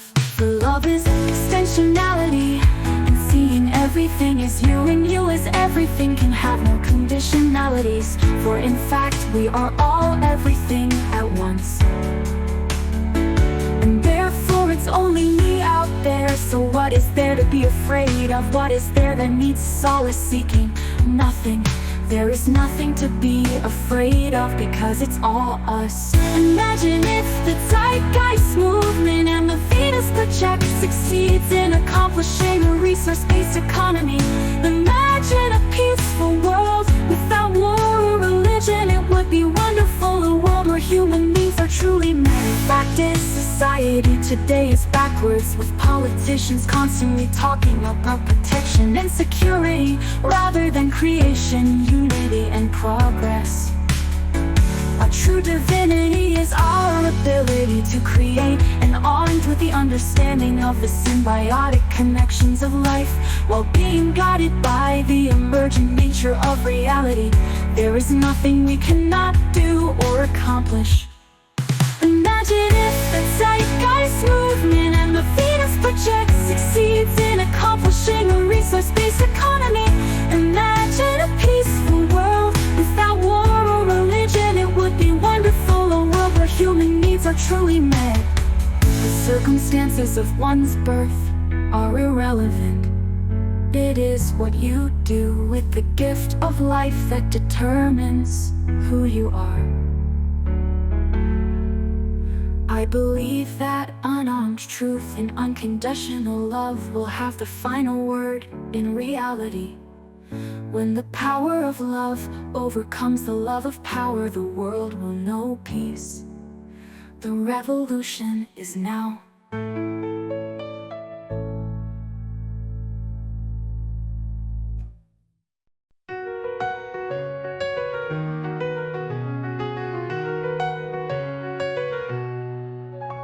Imagine a public that can critically think, where we don't accept politics as a way of thought, where instead we arrive at decisions through the scientific method. Imagine a world without war, a peaceful world with no conflicts or fights. A world where we work together to solve our problems. Imagine a world without scarcity. The market is a lie, and it's not based on science. Science which is too good is actually counter to the market religion. Imagine a world without inequality. According to the book, the spirit level, the greater the gap between rich and poor, the worse the health of society. Imagine a world without ugly art. Modern art is not beautiful at all. It conveys a message of purposelessness.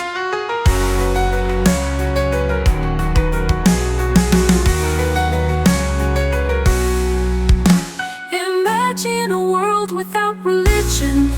There are no sincere believers in Jesus Christ.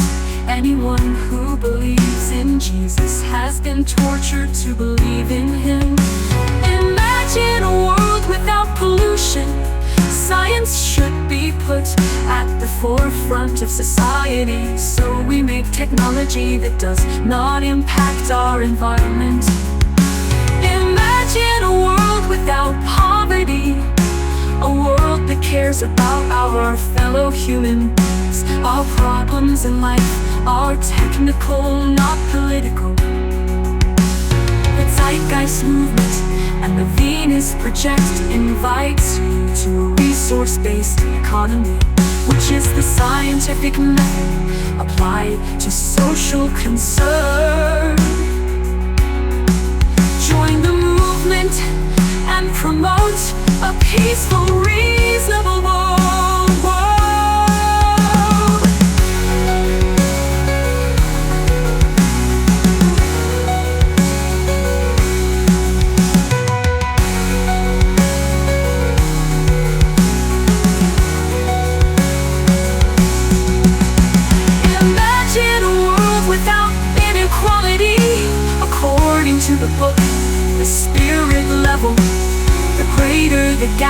between rich and poor, the worse the health of society. Imagine a world without ugly art. Modern art is not beautiful at all. It conveys a message of purposelessness. Imagine a world without pollution. There are no sincere believers in Jesus Christ. Anyone who believes in Jesus has been tortured to believe in Him. Imagine a world without pollution. Science should be put at the forefront of society, so we make technology that does not impact our environment.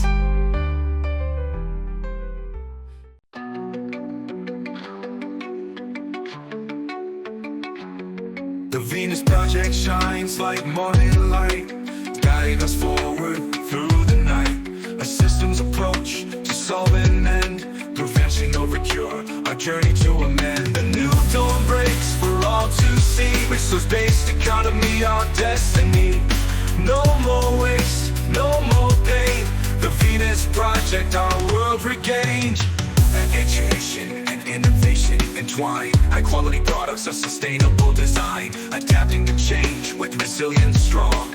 A world of collaboration where love belongs. A new dawn breaks for all to see. Resource-based economy, our destiny. No more waste, no more pain. The Venus Project, our world regained.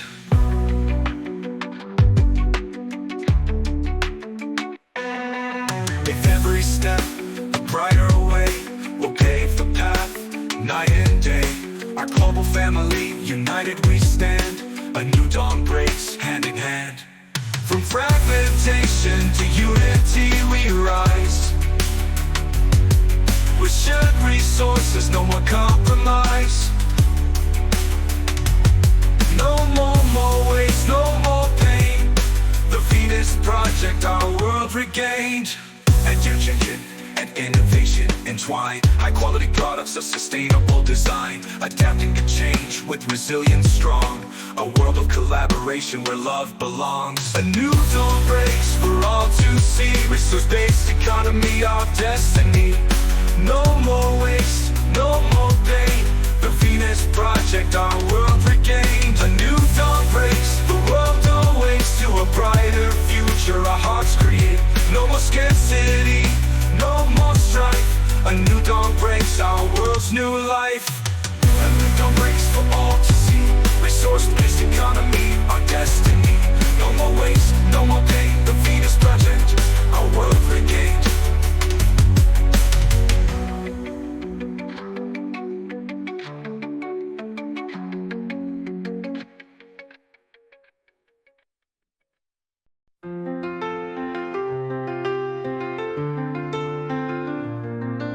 A great awakening, an educated public that can critically think, love and positivity.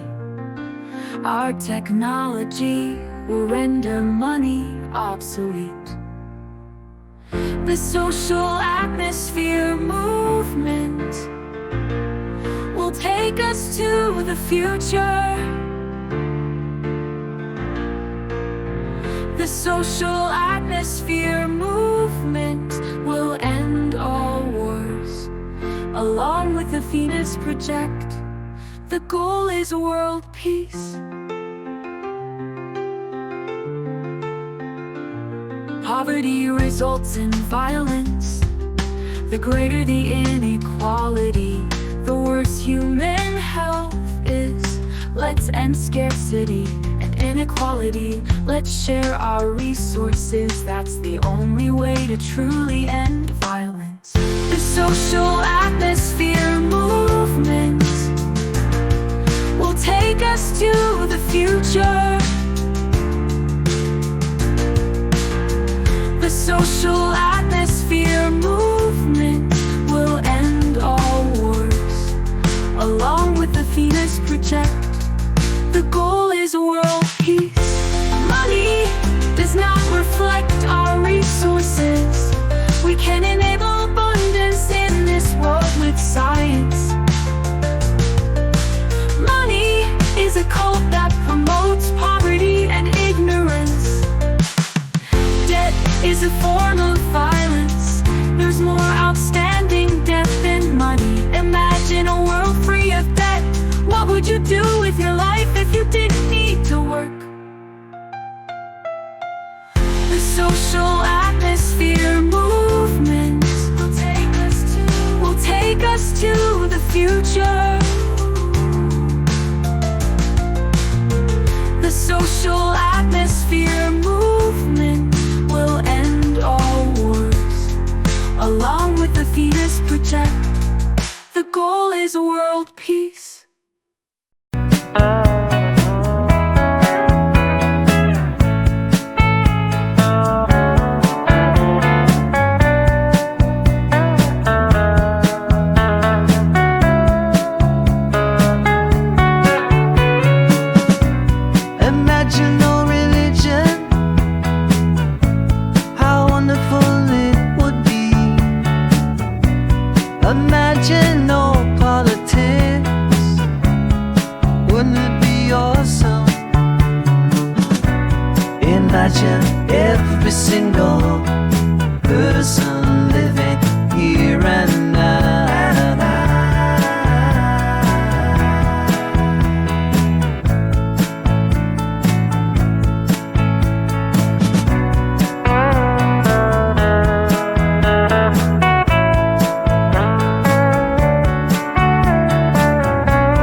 Welcome to this pale blue dot in our galaxy, where we feel the finality of our own mortality, and we worry about our salary and consumption of calories, while famine and war have caused another fatality. We live in a finite world, but our need for growth is infinite.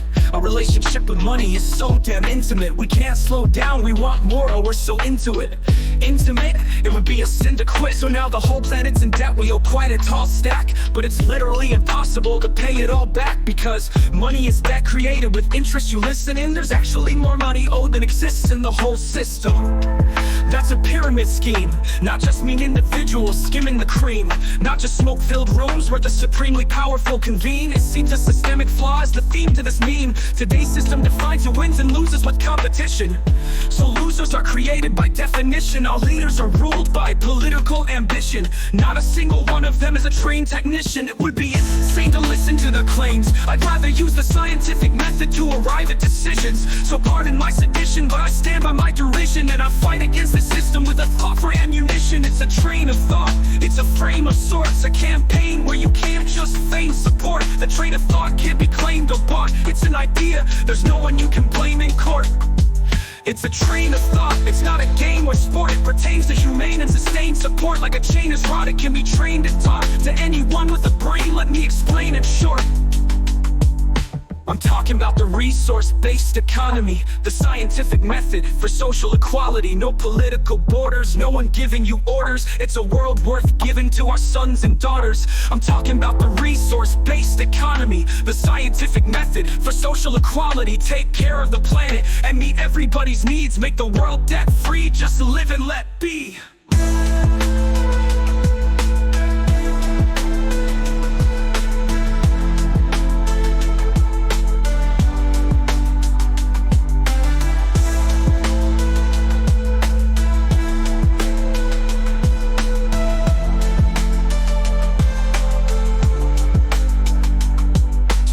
Planets in debt, we owe quite a tall stack, but it's literally impossible to pay it all back, because money is debt created with interest. You listen in, there's actually more money owed than exists in the whole system.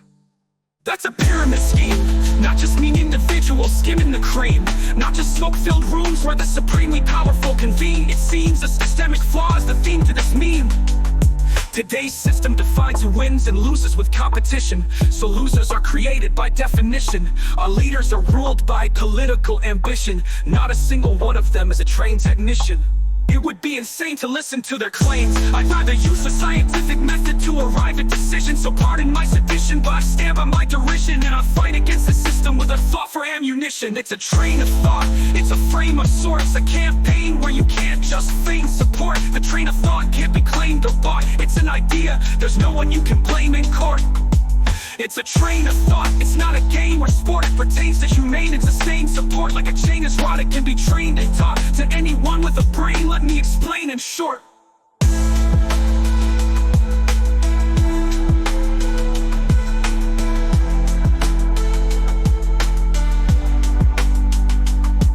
Talking about the resource-based economy, the scientific method for social equality.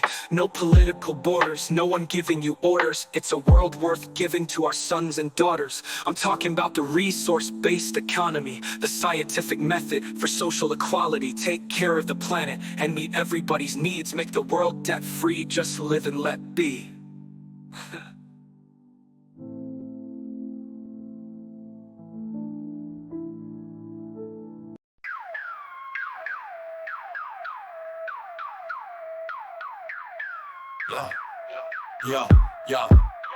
Yo, welcome to a vision, time to break tradition, where we ditch the dollars, ditch the superstition. A world of science, where resources lead. No more games, no more greed, just meeting the need. They say it's human nature, divide and conquers, oh law. But poverty and violence, we've seen it all before. They want to keep us blind in the hustle and the fight, but the Zeitgeist movement is coming, it's time to see the light. The Zeitgeist movement, a state of mind where the future is a soul and no one's left behind. A world of peace, tech meets humanity. It's a resource revolution, new reality. Corporations hoarding while the earth runs dry. They tell you work or starve as if that's do or die. But science sees through it, there's a better way, where access is for all, no price to pay. Imagine cities designed with care and precision, not for profit, but for a higher vision. We got the knowledge to build a life so grand, but it's the system's game that keeps us out of hand. The Zeitgeist movement, a state of mind where the future isn't sold and no one's left behind. A world of peace, tech meets humanity. It's a resource revolution, new reality. The Zeitgeist movement, a state of mind where the future isn't sold and no one's left behind.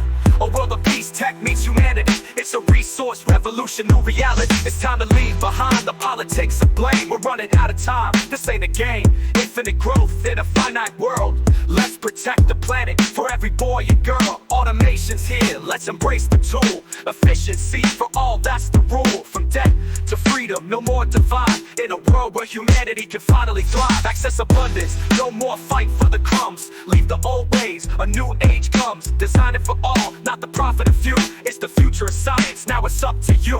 Education, energy, food and health could all be free, it's humanity's wealth. Step aside from the lies that keep us enslaved. The Zeitgeist movement is here, it's time to be brave. So open your mind, let the shackles break. It's our time to decide, it's ours to make. One world, one people, all aligned. In the Zeitgeist movement, a new world defined. The Zeitgeist movement, a state of mind where the future isn't sold and no one's left behind. A world of peace, tech meets humanity. It's a resource revolution, new reality. The Zeitgeist movement, a state of mind where the future isn't sold and no one's left behind. A world of peace, tech meets humanity. It's a resource revolution, new reality.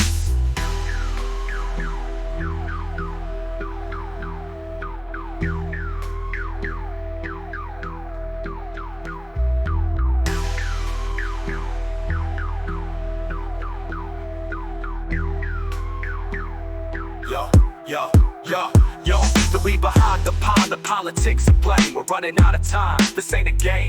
Infinite growth in a finite world.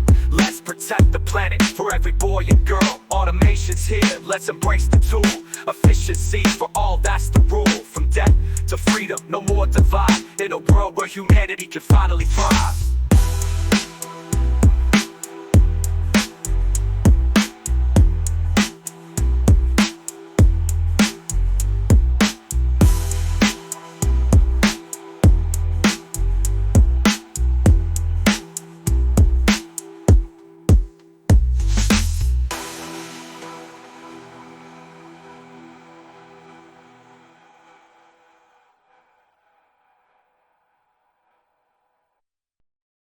In the city streets, we rise and we march. A movement of change with fire in our hearts. Zeitgeist, Venus project, our visions unite. We stand for a future that shines so bright.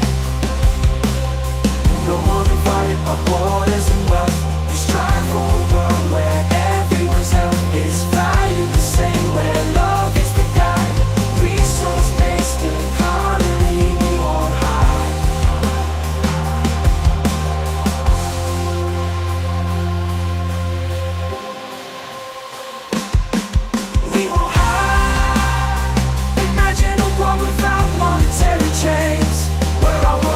Not measured by what we gain. The Venus Project, a blueprint for more sustainable living. It's time to stand tall.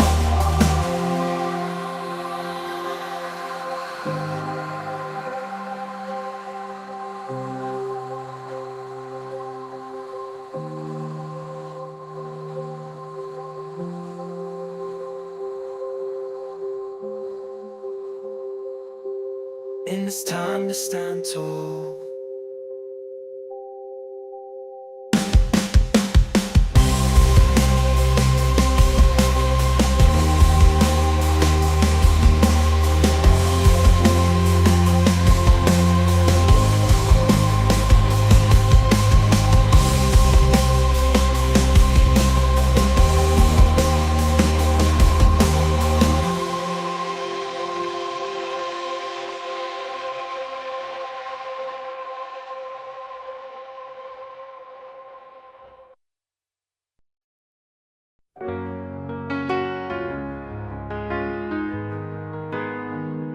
In cities green, where tech meets need, abundance flows, no scarcity's creed. Renewable energy for all to share, a global village with no borders there. Unite the world with hearts as one. Global citizens rising, the future's one. Citizenship for all, no divide. Education's key to a world inside.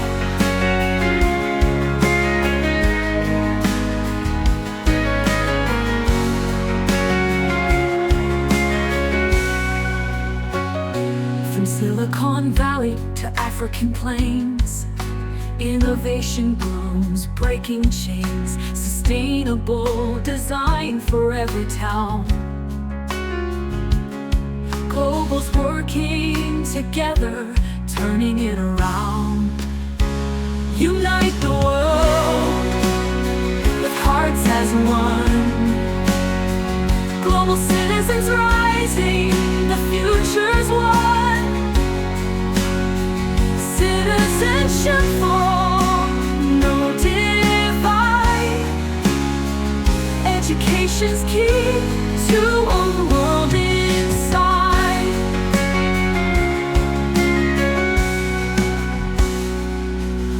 The Venus Project has presented the vision.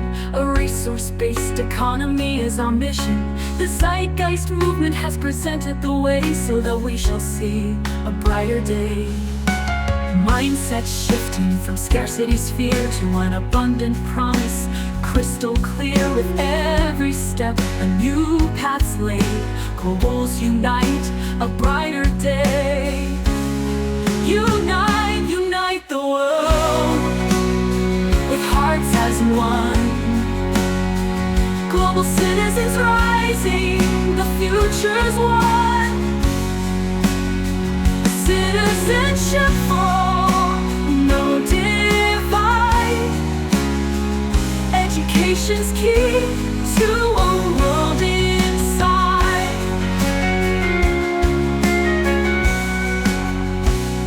We'll break the mold of outdated thought and forge a new world where love is brought to every table, in every place. A world of collaboration, a smiling face. The Venus Project has presented the vision.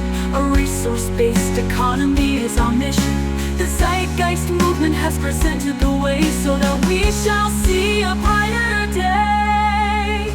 Unite the world with hearts as one.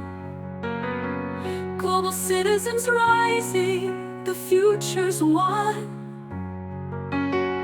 Citizenship for all, no divide. Education's key to a world inside. Now's the time to unite as one. Global's rising, the future's one. Hearts beating strong, perfect time. Unite the world and make it shine.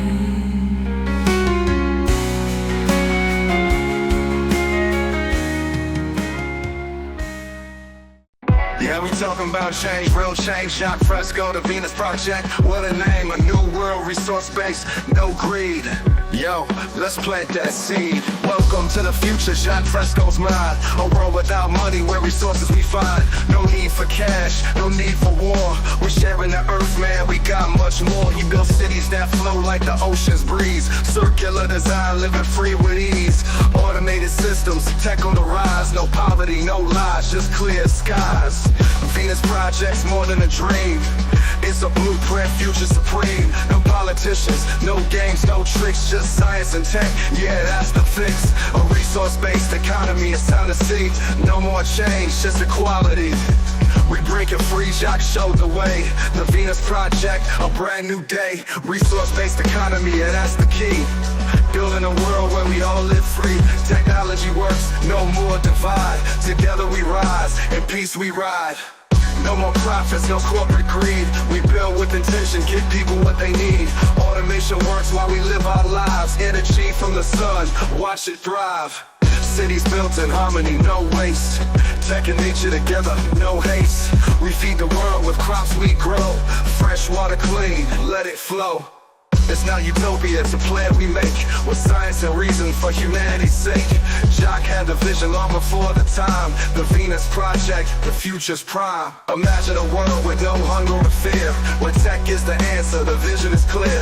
Automation handles what we used to slave, while we create, explore and save. We use the earth's resources right, in balance with nature, no need to fight. It's not just a dream, it's a path to take. Jock Fresco's vision for the planet's sake.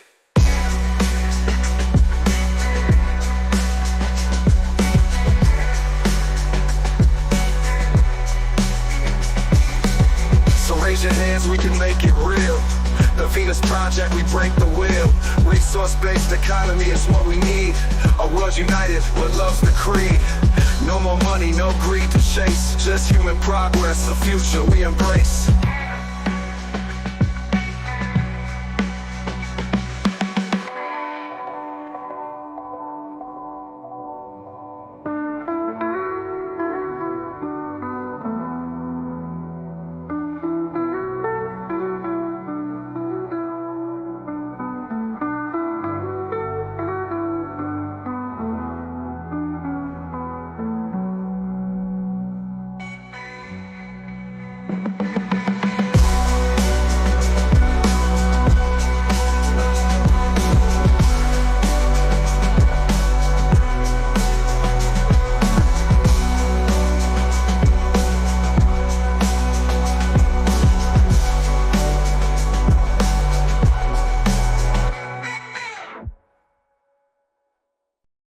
In a world where money fades and human need is the aim, resource-based the dream we chase, where we live without the blame. The Zeitgeist movement to promote the dream. The Venus Project, a design we can see. A resource-based economy is what we need in order to set us free. Machines work and nature breathes, a system built on what we need. No power, greed, or poverty, just humanity free. The Zeitgeist movement to promote the dream. The Venus Project, a design we can see. A resource-based economy is what we need in order to set us free. The Zeitgeist movement to promote the dream. The Venus Project, a design we can see. A resource-based economy is what we need in order to set us free.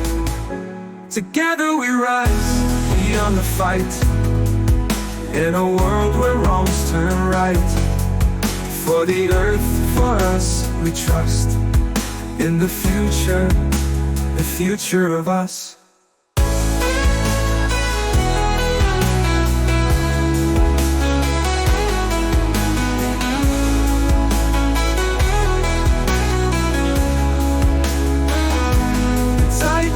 Movement to promote the dream.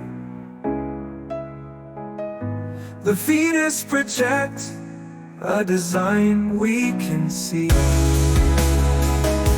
A resource-based economy is what we need in order to set us free.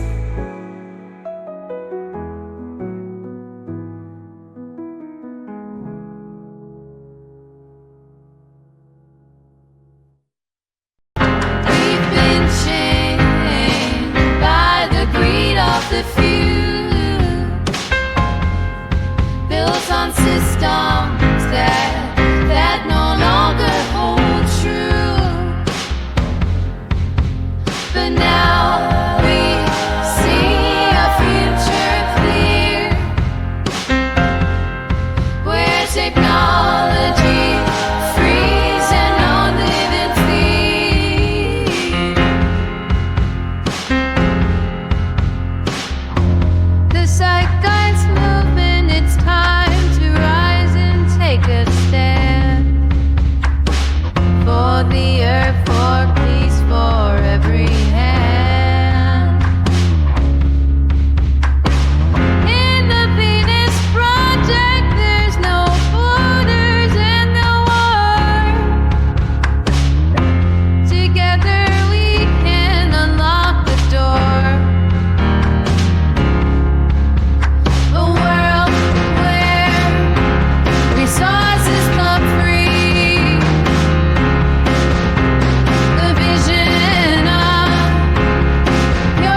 my soul, working all day, overtime hours for bullshit pay, so I can sit out here and waste my life away, drag back home and drown my troubles away. It's a damn shame what the world's gotten into, for people like me, people like you. Wish I could just wake up and it not be true, but it is, oh it is. Living in the new world with an old soul. These rich men north of Richmond, Lord knows they all just wanna have total control. Wanna know what you think, wanna know what you do. They don't think you know, but I know that you do. Cause your dollar ain't shit and it's taxed to no end, cause the rich men north of Richmond. I wish politicians would look out for miners, and not just miners on an island somewhere. Lord, we got folks in the street, ain't got nothing to eat, and the obese milking welfare. But God, if you're 5'3" and you're 300 pounds, taxes ought not to pay for your bags of fudge rounds. Young men are putting themselves 6 feet in the ground, cause all this damn country does is keep on kicking them down. Lord, it's a damn shame what the world's gotten to, for people like me, people like you. Wish I could just wake up and it not be true, but it is, oh it is. Living in the new world with an old soul. These rich men north of Richmond, Lord knows they all just wanna have total control. Wanna know what you think, wanna know what you do. They don't think you know, but I know that you do. Cause your dollar ain't shit and it's taxed to no end, cause the rich men north of Richmond. I've been selling my soul, working all day, overtime hours for bullshit pay. Lord knows. I've been selling my soul, working all day, overtime hours for bullshit pay.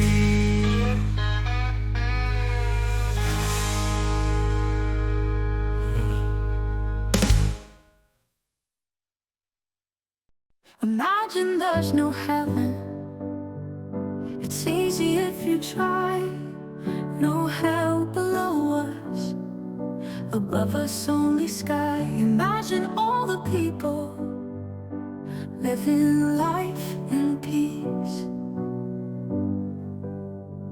Imagine no politics. Wouldn't it be wonderful? A world based on reason, a resource-based economy. Imagine there's no countries. It isn't hard to do, nothing to kill or die for, and no religion too. Imagine all the people living life in peace. Imagine a public that can critically think, a society that can't be manipulated by religion or cults. You may say I'm a dreamer, but I'm not the only one. I hope someday you'll join us, and the world will be as one. Imagine no property. I wonder if you can.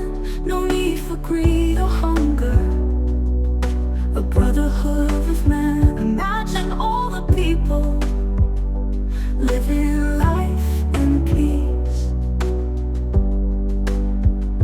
You may say I'm a dreamer, but I'm not the only one.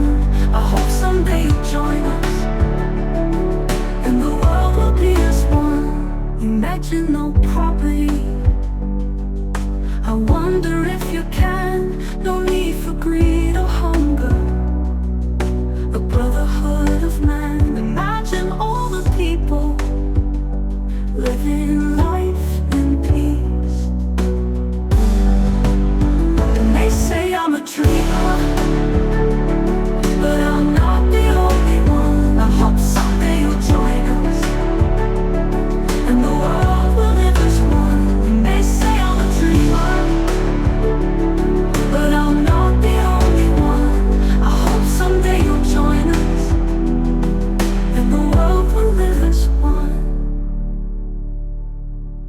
You may say I'm a dreamer, but I'm not the only one. I hope someday you'll join us, and the world will live as one.